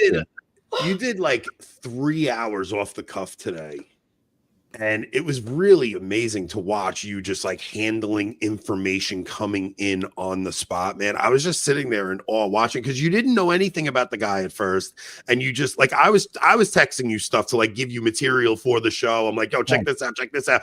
But it was just so awesome to watch this dramatic moment where the Pope comes out on the loggia and then just all this information comes flooding. I'm telling you, I watched Taylor today, and Taylor was just like, whoa, he just looked overwhelmed. I talked to Michael Hitchborn, same thing. Like, what's funny is you're going to see a lot of guys come out and try to sugarcoat this. I watched Eric Sammons and Tim Flanders today, and they were trying to sugarcoat this and stuff. But behind the scenes, all your favorite guys are texting each other doom and gloom. It's like, we're screwed, this and that. But it's just, why not just get out and say it, and then we'll deal with it as it comes. Like, it's going to be instances of things happening, and we'll handle them as they come. It is what it is. Like, come on. I'm not going to sit here and pretend. Yeah. Thanks for the compliment. And thanks for sending me. You sent me, I think they're both from you, the two most True North articles that enabled me to find my bearing relatively quickly. And then I was pursuing some stuff live on air. So thanks for that. And I think you're probably the closest to me on this. And I knew you were going into the conclave. So yeah, just hold fast. He is Francis too. I think he's going to be a lot more tactful for the first couple of years. He's not going to start saying that we reproduce like rabbits or who am I to judge, but he's going to be Francis too. Just hold fast with me strong there, Anthony. And we'll see. Well, time will tell. I have this tidbit. I had way better info. Yeah, if you got anything you want to throw in, one funny thing I did see today, I saw Matt Fradd and Scott Hahn live on air get the information that we got a new pope, and the two of them were also like on air. Like, what do you mean we got a new pope? He's calling himself Leo, and as they're reading about him, you just see their face of like shock droop. And they're like, oh, wait. Oh, he's very in line with Francis on divorced and remarried Catholics receiving communion. Oh, wait, he's this. Oh, wait. And like, as they're reading, they're like, okay. Like, you just saw the weight of everything dropping on them. But they're like, let's just say 3 Hail Marys right now. It's like, dude, we're all in this together. I don't care. Yeah. What the Pope's bladers say about me. It's the day of the freaking election of the Pope. We're finding things out. We're going to talk about it. You guys can be mad, is what it is. But go ahead. Any of the tidbits before we get off, for sure. Yeah, I like that expression very much. You know me behind the scenes. I'm a very kind of all for one guy when we actually talk, and I love that expression. We're all in it together, because we are. Just don't start lying. I hate lying. I'm a guy. I'm a straight talker. I love the truth. I'm a former academic that had to clean up my language, not the potty mouth, but I mean, get it out of the academic parlance. So I now have just found a love for not just the truth. I always had that, but straight talk. And we're all in it together, even if we talk about it in slightly different terms. Just please, no one start lying. You know, yeah. We'll give him credit where credit's due. I think he does regard more highly the TLM than Francis, but that doesn't mean much. But dig this. Pope Leo XIV's first televised mass with the College of Cardinals will be on Friday, May the 9th at 11 a.m. local time. That's 5 your guys' time, 4 my time, Anthony and Rob. The mass will be celebrated in the Sistine Chapel and broadcast live on Vatican News YouTube channel and EWTN Global Catholic Network. Did you know Bishop Strickland also went on Glenn Beck this afternoon? No. Oh. That I'm going to go watch right now. Oh, I have to go on, quite frankly's podcast. Now I'm exhausted. Dude, I really do feel bad for you, man. You did 3 hours straight on your show, and then I felt bad even asking you. I was like, dude, do you mind coming on and talking about this? You're like, no, I'll come on, no problem. It's a big day. Yeah. And I had a bunch of nuggets that I found afterwards, and I'm like, I should have put this on my show. I'll put it on Anthony's. You've been training for this, right? Last couple of days. Yes. Yeah. I got the extra nap this morning, so thanks for bringing me on. It's very interesting what I'm hearing about Beck, but that's all speculation. I won't say that. Yeah, dude, poor Bishop Strickland, man. Like I was like, maybe we'll get someone in that'll like put him back in somewhere. He's not going to go back to Tyler, but maybe he'll give him some kind of, even a courtesy position somewhere or something. Like poor Bishop Strickland, that guy's heart's got to be crushed today. I know. The guy who takes him out is the guy who gets elected. Oh, I know. The guy that gave him the axe, the henchman, is the guy that gets elected. That he was probably hoping more than any cope-splaining pope-splainer for Bishop Sarah. Last thing I'll say, okay? Yeah. Everyone's calling me black-pilled. I didn't have any hope, but I do love Cardinal Sarah. I think he's super cool. And it's, yes, we've heard him say his name finally. It's Sarah, not Sarah. Oh, wow. Okay, good. I've been saying it wrong for years. Say it like a person. The name is Sarah. But when I heard on the loggia, Cardinal Robert. Oh, me too. In my little brain, I had one thing. I was like, could I? No, you don't understand. I was watching your. I was watching your live stream, and you're like, did he say Prevost? Like, wait, did he say Prevost? Like, you guys had to double check. You're like, wait, did I hear what I think I heard? Because as soon as I heard it, my heart sank, and then I was listening to you try to figure out if that maybe I misheard this. Did I mishear this? And you had to go back and get confirmation of it. It was like all of us heard that Robert at first, and like I was like, what? Robert? Could this be Robert Sarah? And then I was like, was he like a Cardinal Provost? Is there some office or title that I don't know of? Because there are priest cardinals, there are bishop cardinals, and there are deacon cardinals, and that doesn't mean that they're deacons or priests only. They're all cardinals. But I was like, Provost, is that a thing? And then I was like, no, that's a bad American. That's a Chicagan, or however you say that. But it was Robert threw me. I was like, one little part of my heart just leapt, and I was like, could this be Sarah? Could there be no conspiracies? Could everything turn out all right? And of course I was like, no. I was listening for three names. I was listening for Parolin, Tagle, or him, or Prevost. Like, those were the three names I had my ear cued for. I was almost hoping it would be somebody I never heard of. But like I said, those days leading up, I started hearing his name pop up, and I'm like, why is everybody? The first person I heard throw it out was Jonathan Morris, the priest who used to be in New York, who got laicized, and he went and got married. To a woman. Yeah. To a woman. Yeah. He was at least straight, but he was the first one I heard throw that name out last week. And he said, hey, there's two American Cardinals that you guys shouldn't just write off right away. One was Prevost and one was Dolan. And when he said that, I was like, I'm going with Dolan on this. I don't want to hear Prevost. Don't even tell me that. I want to go with Dolan because I knew Prevost was a Francis guy and Dolan wasn't. And I just thought the U.S. aid connection was going to play heavily into this election because they got millions of their money shut off, man. That was a faucet of like tons of money shut off. And I really did think Dolan was in the running. And if he would have got elected, it would have been a time of, you know what? He would have been just as bad. He would have been just as bad. Why am I even? There he is. It might have been worse. It might have been worse in some ways because Dolan, you would have got your hope up a little. Yeah, Dolan loves the spotlight, and I was literally going to come out and be like, I am his Michael Lofton. You're all celebrating Catholic Ramadan. Shut up. Let's go. That's just that New Yorker in you, man. Come on. Dolan's the queen. I know. He marches with the queens. Give me a break. No, I love you guys. Thanks for having me on. This might be the first day I ever literally streamed for 6+ hours. Yeah, man. You did a good job today. You were cutting. It was you and Joe McLean and Anthony Stein I was glued to today. I was bouncing between the two of your streams. All of you guys did an awesome job. I had such fear of missing out. Like I had such FOMO watching you guys. I wanted to jump on stream with somebody. I'm like, I'm at work. I couldn't even do it. So Tim, we're going to let you go. Me and Rob are going to still talk to our audience a little bit and see what they're feeling. Thank you so much for your time, man. I'm looking forward to when the documentary comes out. When it does, we will help you promote it. All right. Thanks, brother. And take care, both of you, Rob and Anthony. God bless. Yeah, you too, Tim. We'll see you later, brother. Peace. So, okay. So what do we think in our audience? I didn't want to just jump off like that. I know people probably still have their thoughts. I wanted to be able to interact with you guys. When I'm interviewing people, sometimes I don't get to pay attention to the comments and stuff. Dude, it's been a wild chat. Yeah, I'm sure. Like 4 times as busy as normal. There's 3,600 people watching right now. So the thing, with YouTube, 1,400 on YouTube, which is our biggest stream ever. Yeah. So please hit like and subscribe. I'm going to say, I want to make it very clear. Like, we're not going to be the opposition to the Pope show ever. Like, that's just not going to be us.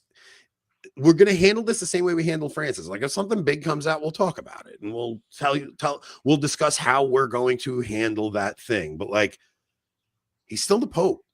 Like, he is the Pope, and he's Pope Leo XIV.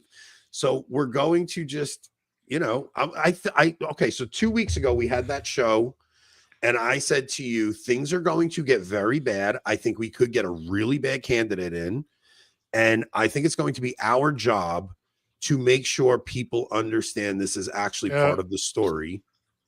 Any chance you'll reconsider that Francis and now Leo might actually represent the truth of the Catholic faith? I mean, the papacy opposes your position. I mean, I don't know about Leo yet, but no, come on.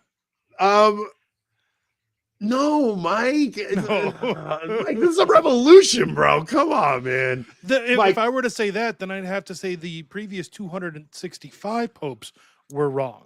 And I'm sorry. It's just too stark of a contrast for me to make sense of. Like, look, I do think Tim is right in one thing, in that a pope will have to come along and make a hermeneutic of continuity to make all of this make sense. Otherwise, the gates of hell prevailed and the settings were right. I mean, I think a pope could come along and adjust some of the things that were a little out of whack. I don't think you don't have to pull the Benedict, hermeneutic of continuity.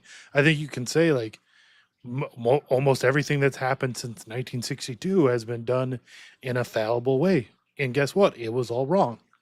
I think that would be pretty easy to do. But that is still a hermeneutic of continuity. It's showing that, okay, some mistakes were made. We got to fine tune them. We have to get rid of this. Look, the church over the long term. I mean, yes, the church as a whole always has a hermeneutic continuity to it, right? Yeah. Otherwise, it's not the church. Yeah. So during the Arian crisis, there were some wacky things in the church, but over time, when you look back, 150 when Benedict years, said years later, he meant it in a way where we can somehow fit all these things together in a way to make sense. Yeah. Whereas what you're going to need to do is cut some of the things just straight out. I think so. I don't see how it works. And look, the craziest thing about this whole interregnum period was, like, there's goodwill between Catholics. I'm going to have to rewatch this movie. I don't know who the uncle from Mrs. I can't think of the uncle. I know who Mrs. Doubtfire is, but this whole period of interregnum, there were people reaching out to me that I hadn't spoken to in a while, that, like, there was friction between us and we were making amends. Like, the period of interregnum was, and Sedenvacantism was really cool, man. Like, I don't know. Like I said, today was day one. Joe Butch of the gay hairdresser uncle. Is that the guy that talks like this? I think that's who he's talking about. The gay makeup. Yeah. I'm going to have to rewatch it. I can't. Yeah. So look, if Tim's right about the concessions that are made to us, like, I'm just going to enjoy those. Agreed. Like, I'm just going to take the wins where we get them. He could definitely be right. I mean, maybe the actual papal vestments and the traditional Latin blessing and stuff today were bones thrown to the trads. Could definitely be true. Might be true. Yeah. Probably true. But I'll take it. It doesn't mean I'm not going to, dude, if we not criticize something he teaches or says in the future if it's bad, right? Yeah, and especially if it needs clarification for other Catholics to understand where something. And Tim is 100% right. Like, there's a lot more to the traditional faith than just the TLM. Yeah, but having some of it is still better than having none of it. Especially when I'm trying to raise kids. Like, the visuals of the vestments, of all that stuff. It is important. It's not everything. It's not even the most important thing, but it's something. And with Francis, we had nothing. Yeah, so if it gets kicked back to some Morum rules, which I can't imagine, I think what they'll do is they'll give the indult to people who request it. I don't think they'll ever go back to some Morum rules, because that means any priest that wants to say it can say it without their bishop's permission, and I think that'll be out of control for them. I do want to address that question real quick, Rob. I want to. Which one? The one I had up there. Crap. Who was it by? Let me see if I can find it. Okay, genuinely, guys, don't you think it does more harm than good obsessing over who voted, mafia nonsense, conspiracies, that they're all gay? Can't we start neutral at the minimum? Yeah, it could be. Like I said, this was day one. This isn't going to be like, our show was never that. Our show was never like opposition to the Pope. Like, I just wanted to hear the truth so that everybody doesn't have false expectations. That's really what it came down to. It's like, I don't want anybody to have false expectations. Like, we know what this is. It is Francis II. Like, Mike Lewis is in the chat. Mike Lewis is going to be very happy with this guy. I spoke to Mike yesterday, the day before, and I was like, what do you think of Pizza Baller? Because, like, I really bought into the whole Pizza Baller thing, like thinking he could be the dark horse candidate, the compromise candidate.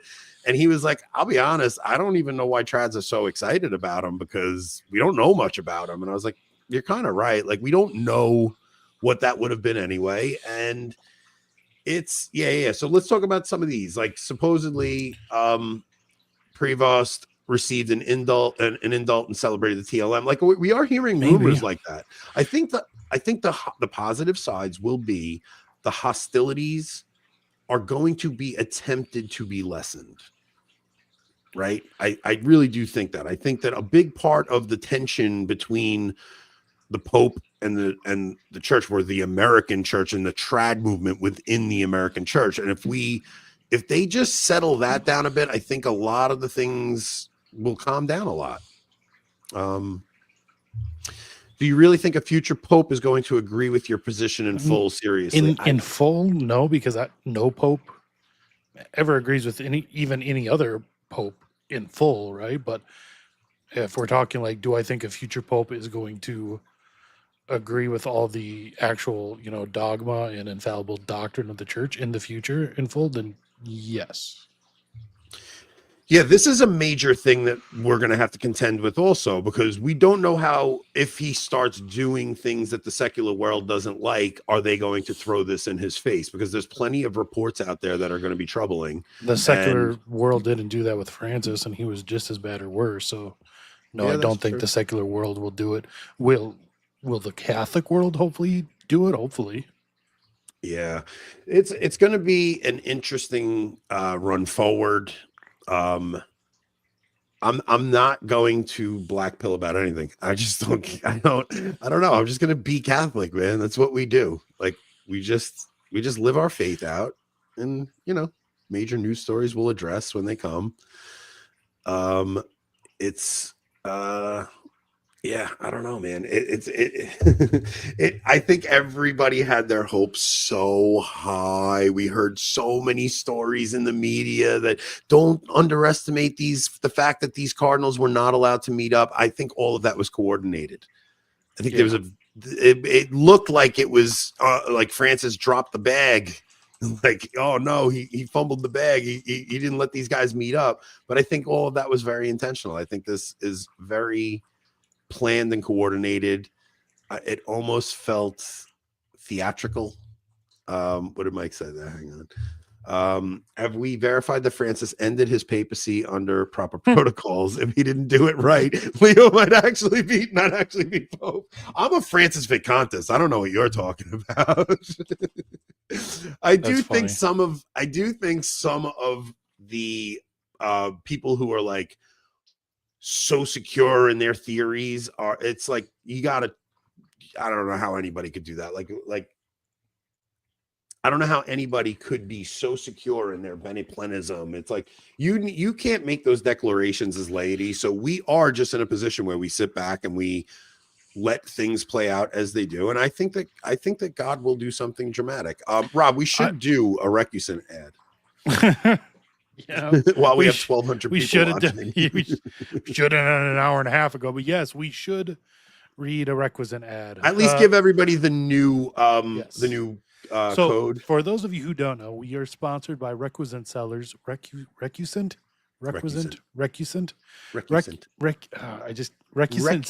Sellers. They are a winery out of Washington State. They're family owned. They're very Catholic, very faithful. They'll let us say whatever we want. I'm not going to go so far as to say they support everything we say, but they don't tell us we can't say things. Yeah. So if you guys go there, Recusant Sellers, use code BASED at checkout for 10% off. I just received my wine. It is delicious. I have it for Mother's Day Sunday. Thank you guys for supporting us. Oh my. Yeah. Man, if you guys got questions, throw them at us. I mean, I think Yeah, it was just a wild day, man. Requivacantis. Requivacantis. No, that will be what we are when they drop us. The world will leave us alone for a little while longer, though many faithful Catholics still have a cross to bear. Let us learn to love it. Okay, so that's a good point, right? So as long as you have a pope that is in the image of the world, it means no physical persecution for us.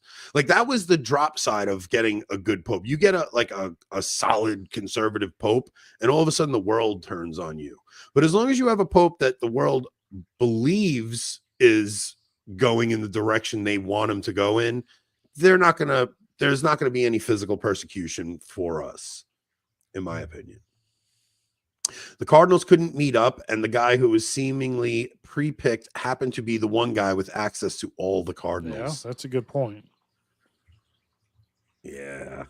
What's funny is me and Bobby were on the phone last night at like 10:30 at night, and he's like, dude, if there's no Pope by Monday, we're going to Rome. I'm like, oh my gosh.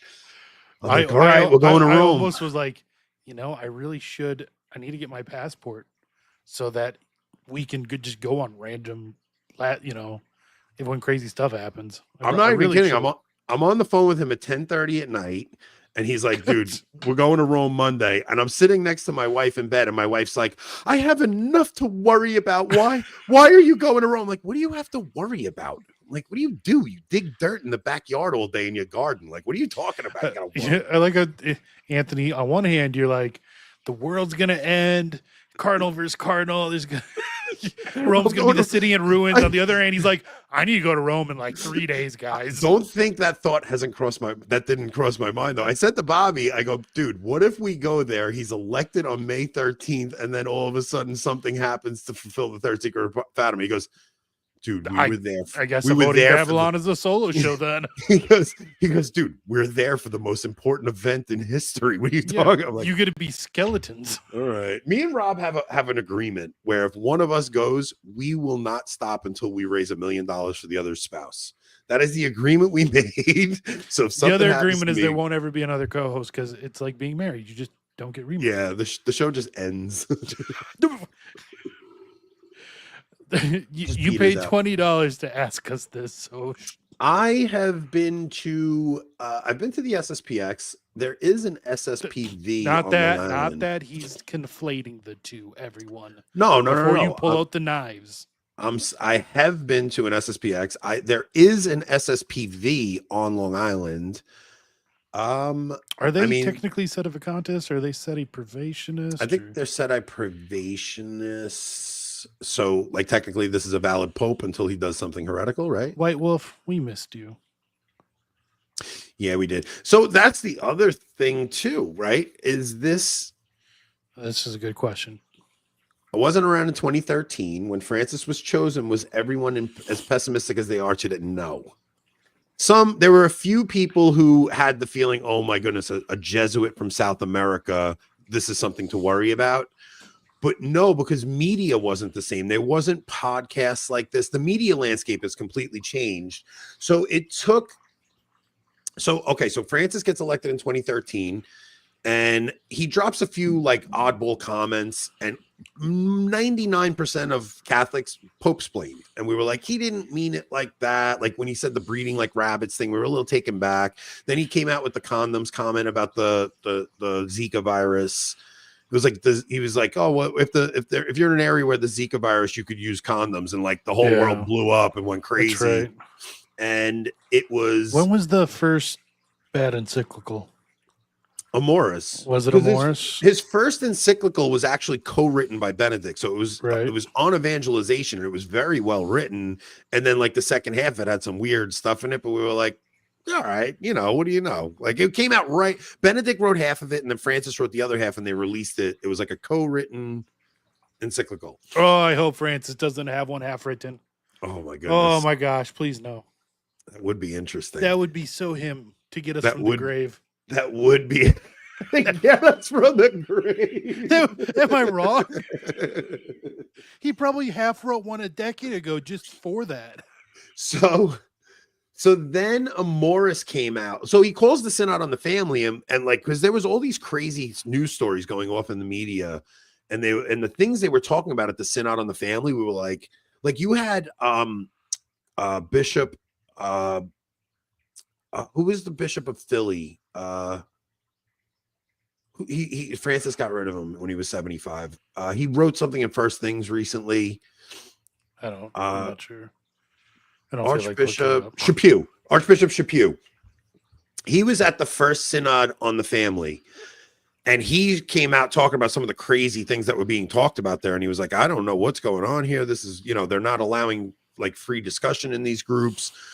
So we all thought, okay, they were saying crazy things, but the Pope is going to rein things in. And Francis wrote Amoris Laetitia, and then in the footnotes, you started getting communion for divorce and remarried. And he started talking about hell being contrary to the gospel. Then we started getting these interviews with the atheist reporter. Yeah, Sedano, not Sedano. Starts with an S though. Come on, guys, help us in the chat. The atheist reporter who would not write things down, and Francis did that intentionally. We will try. We'll try to get to him. Yeah, if there's any super chats, we'll definitely go back and read them. So Francis starts doing these interviews. Scalfari.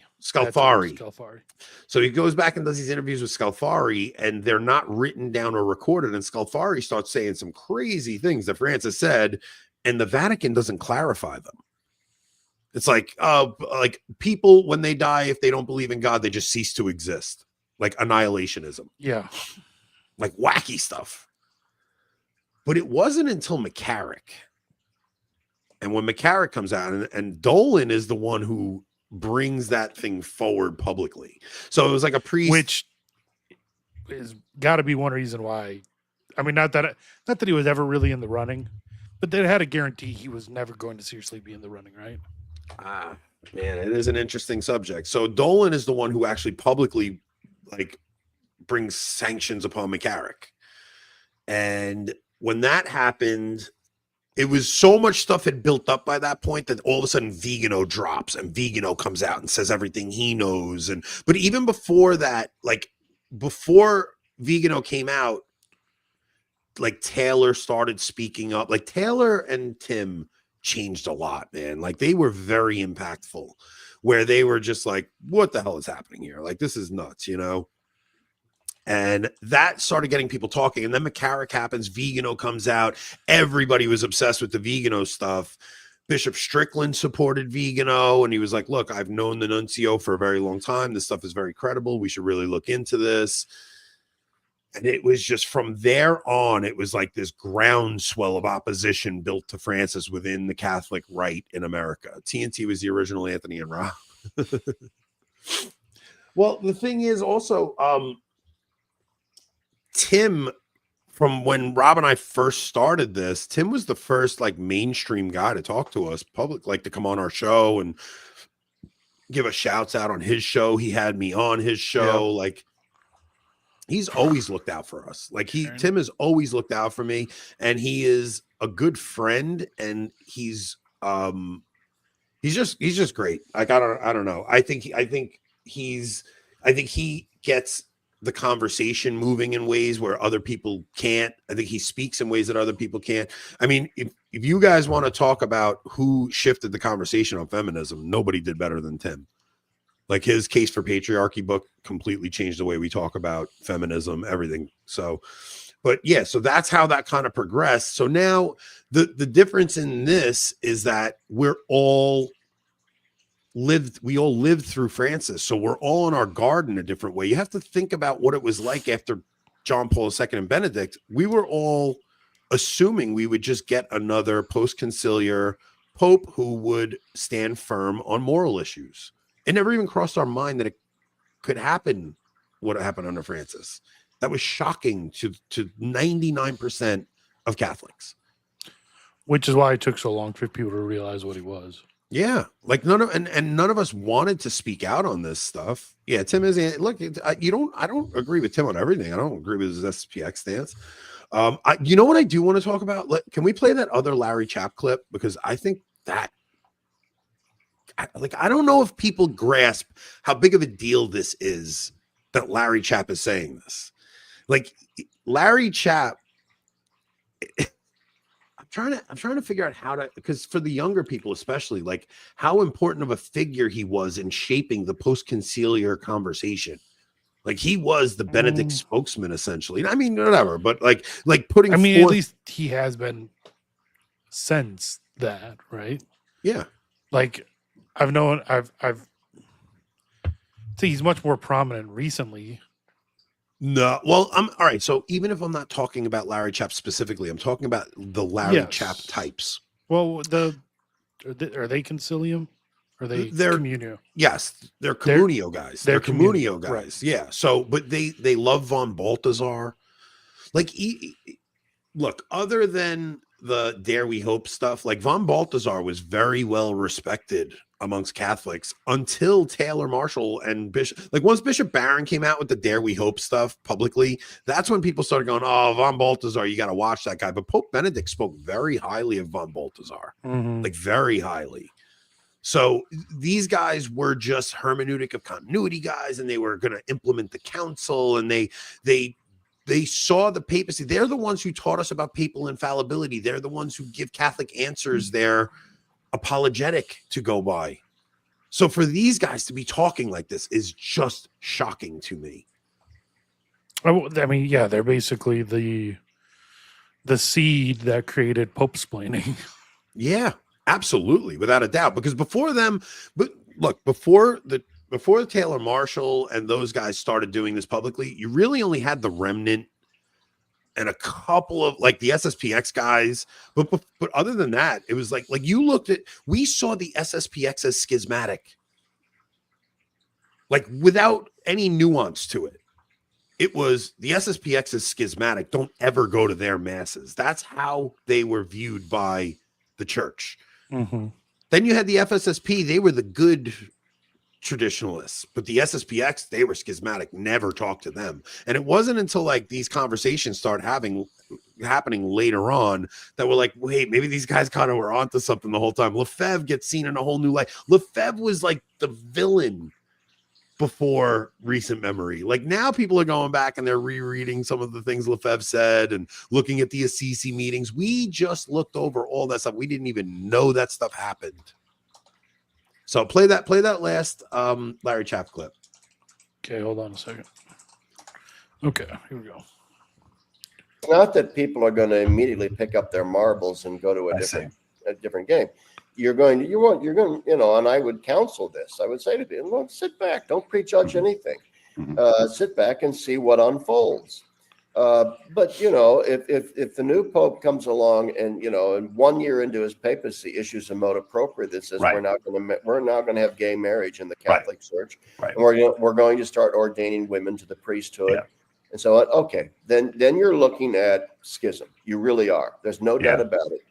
No doubt. Now, whether or not we'd have we would elect our own pope, we might just do what the SSPX did, and just back away temporarily from communion with Rome until Rome comes to its senses. I mean, that's take a lot of forms. No, sure, and that's a remarkable potential turn of events. Like, I mean, what he just said there is incomprehensible to me, because I would not even go so far as to say that the Pope could issue an encyclical saying that gay marriage is okay. Like, I still do not think the Pope could do that. If the person who everyone think is the Pope were to do that, then it's clear he's not the Pope. He would be an anti-Pope at that point. Right. But so for anyone who maybe didn't see the earlier clip, this is being said right after Larry Chapp said something along the lines of, it's not that we would think he's not the Pope. We would just elect our own Pope. Yeah. Right. So it seems like he's saying he thinks a legitimate Pope could do that, and that he would somehow be. But they're going to start an SSPVI, a Novus Ordo version of the SSPX. Like the Novus Ordo Sedes are the most interesting group in the world to me. Yeah, they're the most interesting people in the world to me, because at that point you have to go, okay, so maybe Lefebvre was right the whole time. Like you have to say it in your head, like the post-conciliar thing doesn't work. Yeah, like, you got to go back. Why? Yeah, you're absolutely. I didn't think of it that way at first, but you're right. If they're saying, oh look, he's wrong now, we're gonna do Then they're all wrong. like, right? Then why not just join the SSPX? Then they're all wrong. Is my point. This is why it was so bonkers to me. It's like, wait a minute, no, because if Paul VI was right and John Paul II was right and Benedict was right, but Francis was wrong, and now Leo XIV is going to be wrong. Like, no, they're wait not a even minute. saying necessarily Francis was wrong, right? Because they didn't do it under Francis. Dude, it's so interesting to me because there's so many people who were waiting to see who was elected before they said what their position was going to be on this Pope. So many, including like, I'm not trying to call him out, but Patrick Coffin. well, okay, I was Like, I didn't want. I'm not he trying to wasn't call the him one out. I was thinking of, because there's one that I'm more of a friend with. Yeah, don't say that name. No, but like, I'm trying to just make a point. if Beneplenism was true, then whether or not this Pope is valid should have been something you could have decided beforehand. Right? But okay, so, and that's all I'm saying. I'm not even knocking their position. I'm saying they should have been able to have a conclusion beforehand. I think it should have nothing to do with who is the Pope. Yes. So it was just interesting. Like, I don't know. I don't get it. So, but I did talk to somebody who said, like, it mattered a lot if like a true Catholic was elected and they started making drastic change, because I think even WM Review, which is a Sedenvacantism blog or newspaper or something, they came out and like wrote an article on how this conclave could elect a true Pope. I just don't understand the position. I'm not knocking Coffin when I say his name. I'm saying I don't know if they're actually technically, I think, and I could be wrong, they do one. They seem much more mentally reasonable with it than reasonable. Reasonable. I should have said reasonable then. Yeah, but than most Sedenvacantists. But they almost seem like they fall more towards Sedenvacantism than Sedenvacantism. But I could be wrong about that. I don't want to put words in their mouth. But yeah, I don't want anybody to think I'm knocking Coffin. I'm just curious to know, because I saw everybody that asked him if he would accept this Pope, he kind of laughed and said "Re Dominici Gregis," or he blocked people. So I was afraid to ask him because I didn't want him to get mad at me. You know, it's like, I don't know what's your position on this. Like, how does this work? But now I think everybody's going to come out and give their position now that you see the background of this guy, and I think it'll be irrelevant on what he does. I don't think what he does is going to matter now that they see which guy it is. So it's just. My position was always the same. I'm going to accept the Pope that comes. Like, I'm just accepting him. I don't know. He's just the Pope until like the church clarifies it. I don't know what else to do. I don't know what else to do. Right. If Burke and I'm still going to pronounce it Sarah, Tim. I'm just kidding. Cardinal Sarah. Yeah. Like if Sarah, if a couple of them had stood up and even just in a very kind of quiet and weak way said maybe there were questions, that would be one thing. But like what if we would have saw Burke, Mueller, and Sarah come out and say, hey, there were shady things in this, you know, you'd have a leg to stand on. But like, and I don't want them to do it 13 years from now, right? Because now is the time. Or wait until he does something he shouldn't do and then say something. Like, it's like, we don't know what happened behind closed doors of that conclave. So maybe there were deals struck. We don't know.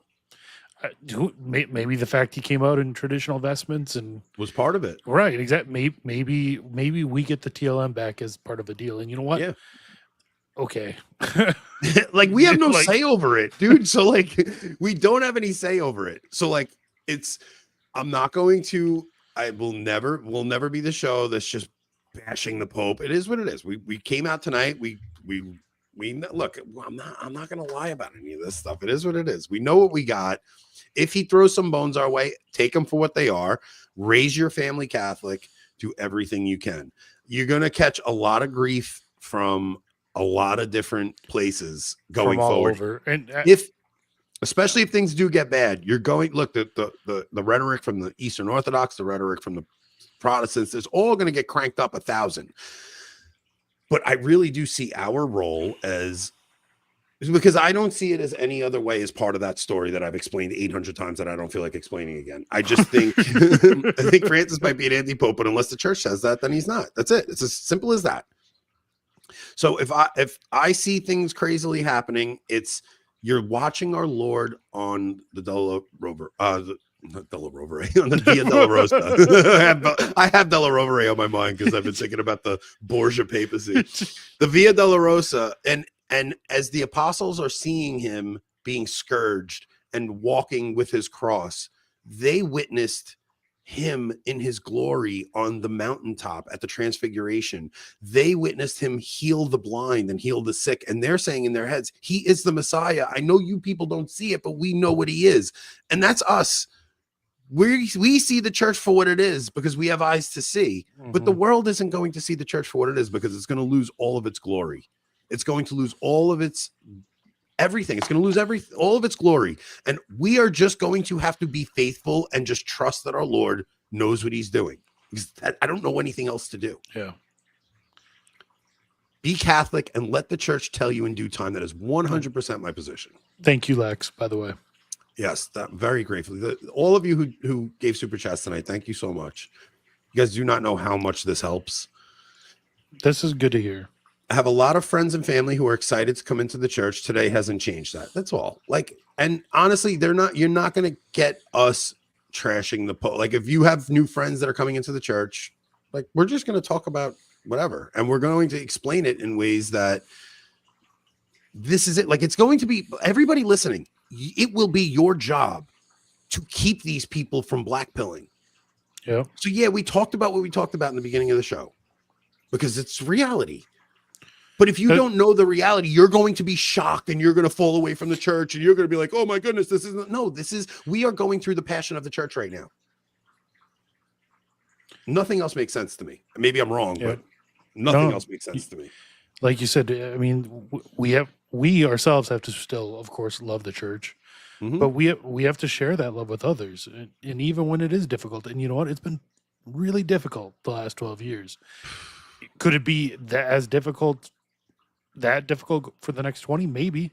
I don't think it will be. It could be, but we have to figure out how to do it. This is a long papacy we're in for, boys. But there's a way to do it without lying, without gaslighting people, without hiding the truth. You don't. If you really love someone, you don't hide the truth from them, right? I agree. Yeah, and look, I don't know, man. I still love being Catholic. Shut up, Grover. With all my heart, Rob, it's going to be worse. It's going to get worse. There's two or three times every show I get really tempted to just block you forever. Well, also, Rob actually texted me earlier. He wasn't going to come on, and he goes, dude, he didn't want to add to it. He knew me and Tim were going to go off tonight, and he didn't want to add to it. And I also want you guys to know, sometimes I go down a road Rob isn't on board with, and I like the role we play off each other on this show is important because Rob talks me off a ledge sometimes. Sometimes I get him to get off his ledge and say, no, you gotta see things as a little bit bigger than you are right now, because he's a nothing ever happens guy, and I'm like, everything is happening all at once. So it's a good compliment to be fair to one another. Did something really happen today? Not really. Do we have two papal claimants right now? No. Did it take 4 years to elect I will the Pope? say that. Yeah, no. You're right. Did nuclear fire destroy Rome when the papal election happened on May 13th? Well, not yet, but not yet. And settle down. There's still time for that. Okay, but as proven right as I would. Right. But here's the thing: Anthony said he wanted Leo the 14th back in November. I get some things right sometimes. All right. I got you guys both, Francis II and Leo the 14th, in one package. Yep. So everyone blame Anthony for the next 20 years. I talked to Hishborn today, and I go, Michael, you manifested Francis upon us, and I manifested Louis the 14th, Francis II upon us. Wouldn't it have been funny if he took Francis Louis the First, like Francis Leo, Pope Francis Leo. I keep mixing up Louis and Leo.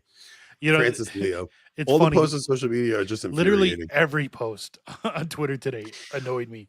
The ones that were instantly black pilling, the ones that were instantly white pilling. I was just pissed at everyone. I let off like 2 or 3 right away when it first hit me because I had that Prevost info, Prevost, whatever his name is, Prevost info the days leading up. When I heard his name, my heart dropped. So I was like, right away, I tweeted out, I was like, this is Austin Ivory's guy. I was like, the revolution continues. But then like 3 hours later, I tweeted out, everybody chill out. Like, we're in the same fight we've always been. Like, first off, you guys were born for combat. What do you think being Catholic is? The fight is where it is now. It'll be somewhere else at another point. We're in a combat. Yep. And the devil's trying to, he's roaming about seeking the ruin of souls. Take it easy, chat. Like listening to old women gossiping. Okay, if you're 100% sure about what you're saying, pray for Leo and the Catholic Church Catholics.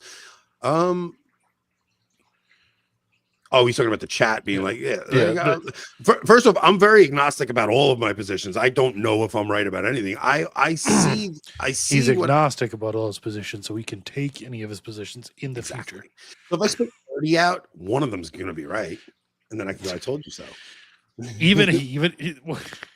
Still can't believe the Leo the 14th. Even at that time, I was thinking when you were the Leo tweets 7 months ago, I'm like, why is he picking Leo?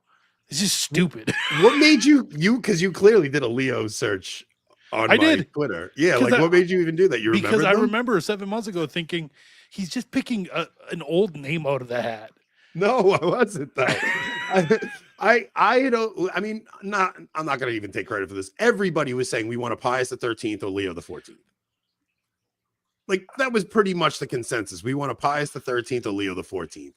But I really liked the idea of a Leo the 14th. Oh, man. Because you're an Italian fascist. I got to remember, we're still on YouTube. It's if I looked pissed tonight, it wasn't because of what we were talking about or because of Tim. We found out my wife's grandfather's got like a month left to live, and like my kids get to see him for the last time tomorrow. So it's just stuff going on. So Rob's not going to be on tomorrow. I think I'm going to jump on with Nick. Me and Nick Cavazos are going to do a show tomorrow. I'll just like soak in the news, but it's not going to be another Black Pill show because I want Nick on, and we're going to try to like just sort this thing out and see how this goes. It's like, we're still on the mission here. So Rob, what's Hope's grandfather's name? His name is Buzz. So if everyone could pray for Buzz, that Buzz has a good and holy death, that would be great. Did we read all of the super chats? No, we have a lot to go through. I was trad cath for 15 years. The last 80 years proof that the reformers had a point. Read. It's $20. Magisterial theology has been done an absolute death blow. Reformed now. Glad I don't deal with this anymore. I do check it occasionally. You'll come back. Can't help yourself. You guys, you just can't help yourself. Did we go to this one? Silver lining, my based priest will probably be a bishop now since Cardinal Cupich loves him and mistakenly thinks he's a leftist. Tops is selling a Leo baseball. It's $20. Tops is selling a Leo baseball card until 5/11. That's pretty cool. You should get one of those. No. All right, we did the $100 super chat. We did Bobby's super chat. There might be some in here that I got unclicked. I don't know. There's that many. Yeah, there's. Let's see here. This is a good one. This isn't a super chat, but this is a good one to address. Is that Nietzsche?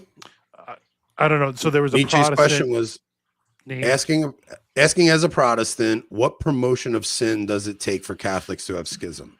I think they're understanding what schism is, kind of. If you're asking like what it would take for us to determine that the church isn't the church, then it would take heresy against like de fide dogma being taught like as authoritative. That's what it would take for me. Yeah, like Francis to make an now Leo the 14th make an ex cathedra statement saying something contrary to the faith. Right. What do you think of EMJ's take on the name choice? I hadn't seen it. His take. I don't know his take. What is his take? I don't look at his stuff, honestly. There's this one. Why are Gen Z Catholics so delusional and overly hopeful? So many of them are going to get blackpilled when they get let down. That's kind of my position on this, and that's why I don't want to give false hope. Like, I want to give you guys a real perspective on what we're dealing with. I think for Gen Z, number one, so many of them are converts, right? Or reverts in the sense like they were maybe baptized culturally, but not raised in the faith by their Gen X parents, stuff like that. So I think they've seen that the whole world, they've been blackpilled by the world about everything, about dating, marriage, job, being able to buy houses, the economy, just everything. And then they found the truth of Christ in the church, and they just cannot allow themselves to be blackpilled about that.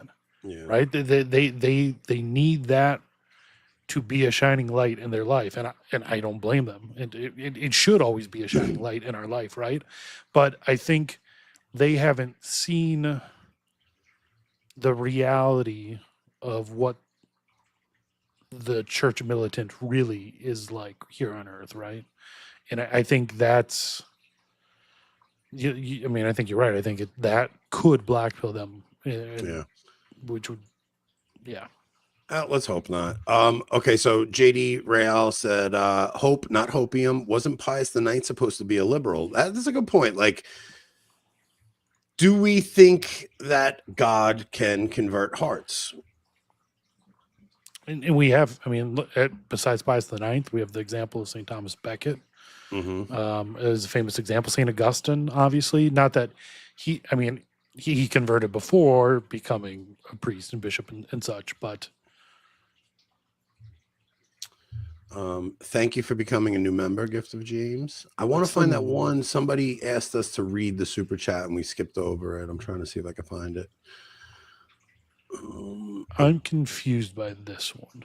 Rob, maybe if you shared your books, the church would be saved. Like, do you want me to share what's in them? Do you want me to give them to you? I mean, for $50, you can buy a fair number of these. I'm not sure what you mean by that. I was writing a theology. I think we read this, but finally, while he walked out, was shocked to see a guy I didn't recognize, saw his name and how he was dressed, felt a tinge of hope. Then I learned, and we're not trying to destroy people's hope. We're trying to give you guys a realistic picture. Because him coming out as Leo the 14th probably was a bit disarming for us. We're like, whoa, Leo the 14th, that's great, but oh, damn it, it was during one of my Lenten meditations, I mentioned how I don't like sharing my books because I'm very it's one of the few things I'm really OCD about. Like, when I read them, I'm very careful with them, and like physically allowing other people to read your books. So I don't let my books out. Well, I appreciate whoever that was that you watched the Lenten series. Please read LifeSite News on 5 things. I got it. On 5 things to know about Leo the 14th posted today. I did read that article. There's a couple of things I disagree with, but I'm going on with John Henry Weston in a few weeks, so I don't want to say it. I have to email them back. Remind me this weekend to email them back. Okay. John Venari is truly one of the unsung heroes of Catholic tradition. He was ringing this bell for years. Absolutely. I'm trying to. You got to unstar them when we read them. Oh, you had them starred? I wasn't even going through the starred ones. Oh, that's how you should be doing it, man. I was just actually. I didn't know you starred them. That's why. No, they get starred automatically when they are super chats. The boomers will pass. The youth is conservative and traditional, but let's hope for the best for this Pope. That's a good way to look at it. An American, to think we were this close to Dolan becoming Pope Anthony. See. Deep dish is the official pizza of Catholics now. Oh, okay. So this is, you probably didn't see it because I think it came out during the show. The Daily Wire shot off an interesting tweet. What? Let me see if I can pull it up here. Let's just. It's getting harder and harder for the two Catholics to stay on there. Let me bring it up here.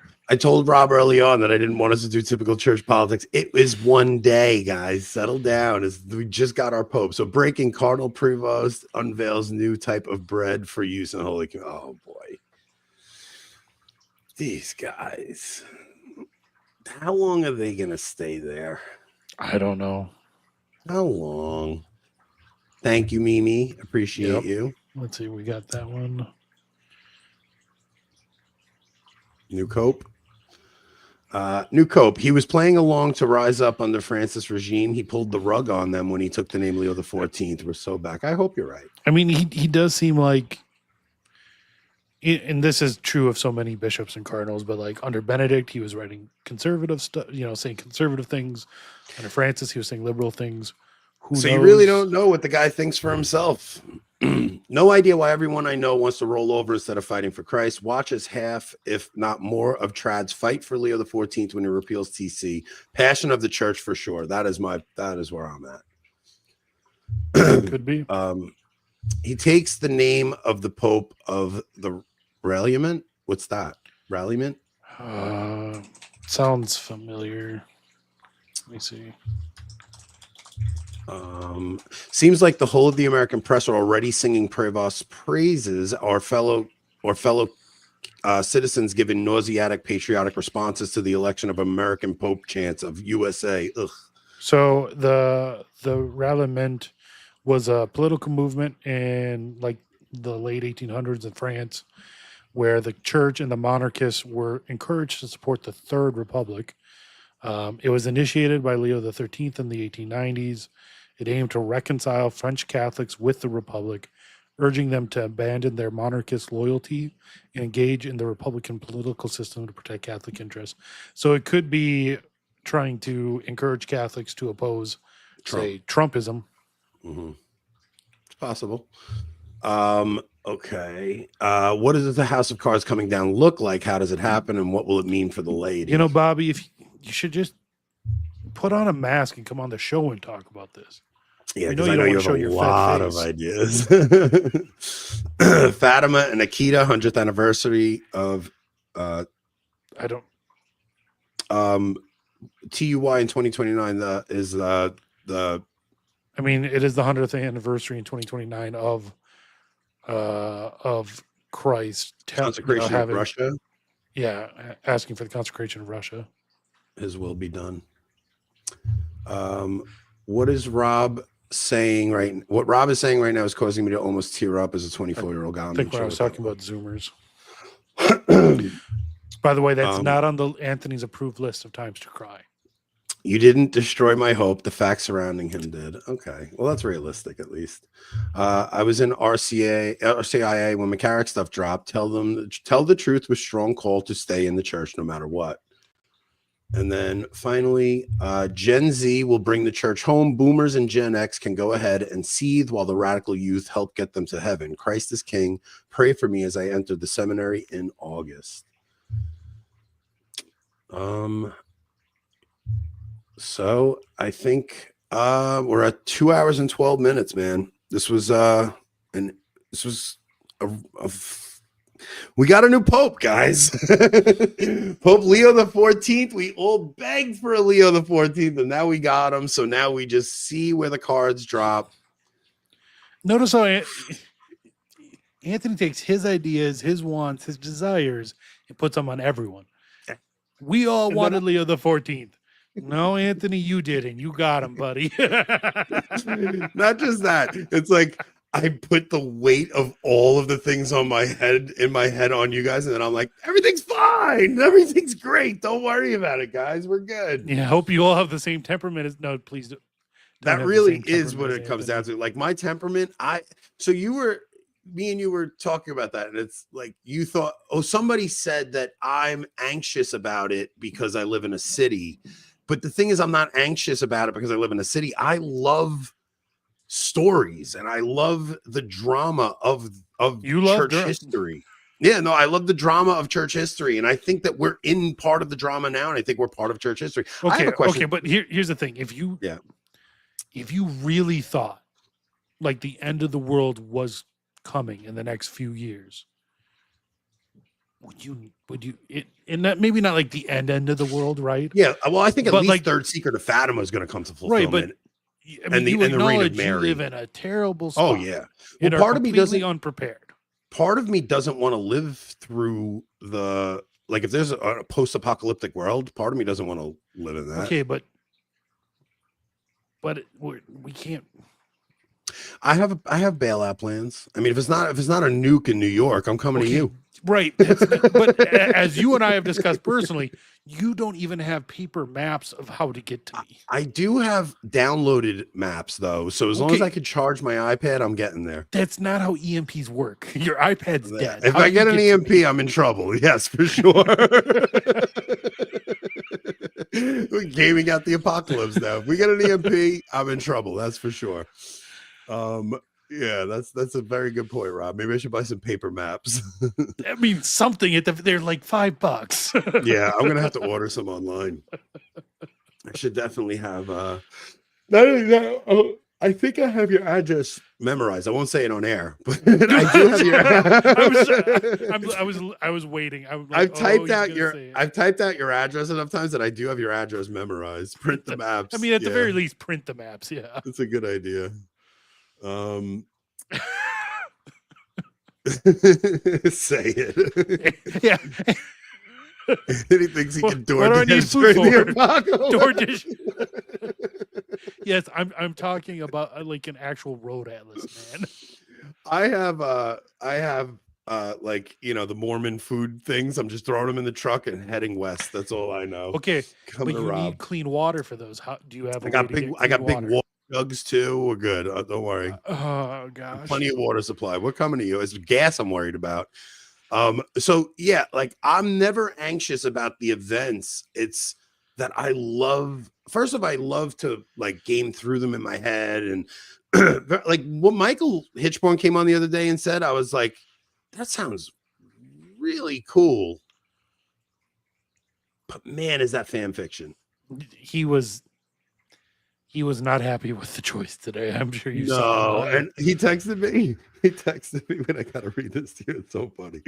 He released something on Facebook. Like so he goes, my statement on Facebook, while I feel low, I've chosen to be hopeful. I said, oh, that's cute, adorable. Wait, your friends are supposed to encourage each other. Come on. I talked to him on the phone. I called him today and he's like, I'm 2 glasses of wine in. It's not good, Anthony. I'm like, you think I don't know? I hope you replied, is it at least requisite cellar wine? It better have been. Yeah, right, Tom? He was so off. The first thing I said when I called him, I go, Michael, it was a cute theory. He goes, you're the worst. He was so bad. You're the worst friend in the world. I go, it was a cute theory, Michael. You almost had me buying it. It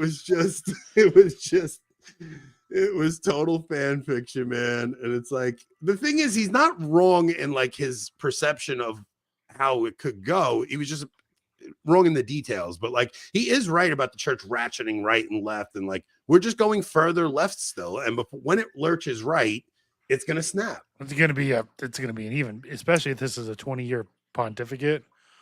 Oh boy. I think there's a very good possibility we could live through the great apostasy from the top. Did you hear about the IED set off in Pennsylvania Rectory? No. Someone lit a stick of dynamite on an altar in Pennsylvania. American Pope, guys. Maybe world events will convert his. Who knows? We don't even know what he's going to convert. He hasn't done anything yet. Like, we can't be mad at the guy yet. What he did, we liked. So we're going to chill. I mean, everything he has done as Pope so far, which is obviously like nothing. I mean, and maybe like Tim says, maybe it is all just trying to get us to let our guards down. But yeah, you can't be mad at what he's done as Pope so far. It was very cool to see a pope step out and pull full papal regalia. It's been a long time. Yeah. It's been a long cool. time. It felt cool. It did. He dresses like a pope. And you know, him like he teared up, right? You know, out there. I mean, I don't want to get hopeful, but yeah, well, this was fan fiction to me too. Like, so when I saw it was never gonna be him. Yeah, it was never even a remote chance of that. So when I saw LifeSite releasing that article, I was like, this is just boomer porn.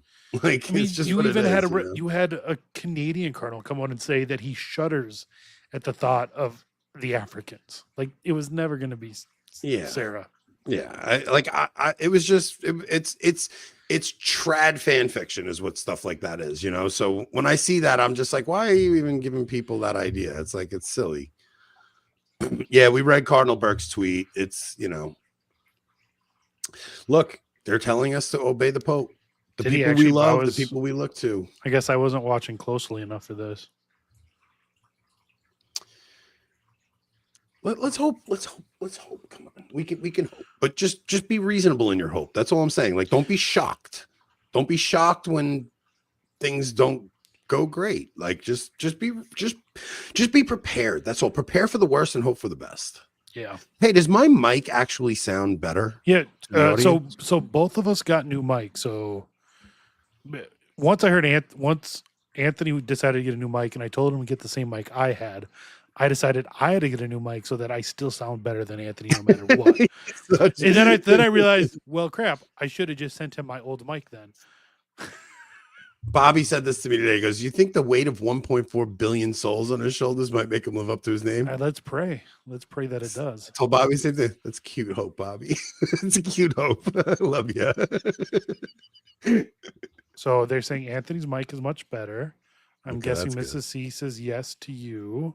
Do I sound like I have the sounds of smooth jazz coming over these microphones? You'll never be Mark Robertson. No, I'll never be. Mike sounds great today, and that is correct. It is 8 billion souls, but let them focus on the 1.4 billion for now, and we'll convert the rest. Like, just focus on the 1.4 billion, and you'll convert the others. Yeah, we don't need a pope that focuses on the 2 billion Muslims and says screw you to all the trads. Yeah, I still think they're trying to get us to worship the devil, guys. But you know, I'm still pretty firm in that thesis. It hasn't happened yet, but not quite. But it sounds much better. Okay, all right, 6 guys. million souls. We're gonna wrap this one up because I have to wake up early for work tomorrow. And we did 2 hours and 20 minutes. We really do need to pray for him every day. Absolutely. Pope Leo XIV. It sounds weird to say it. It sounds good, doesn't it?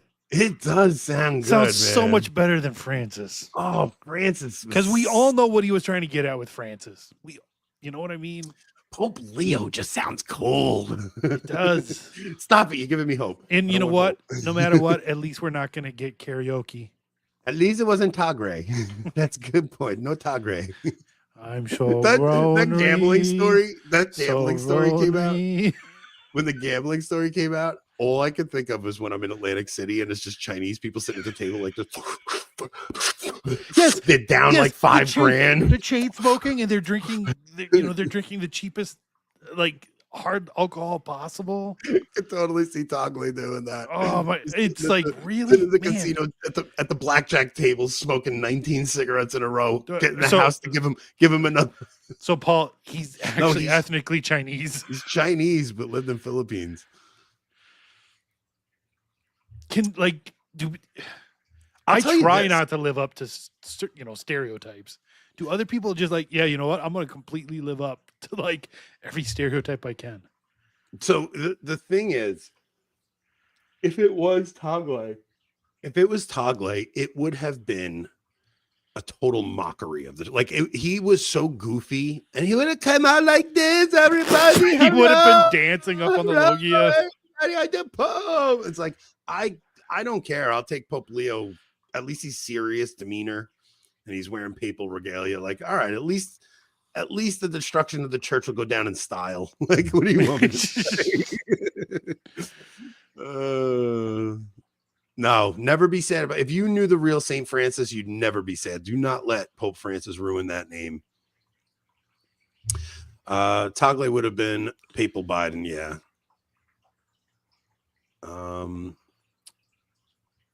It will be interesting to see if anything changes with the relationship with China. Just because if there's any truth to Leo now having been like a Republican, right?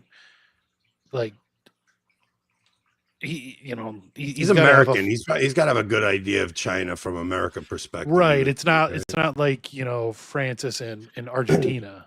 You want to know what I'm looking for? I'm looking to see if he keeps Parolin as Secretary of State. I'm looking to see if he keeps Tuco Fernandez as the CDF. I wouldn't be surprised if he keeps Tuco.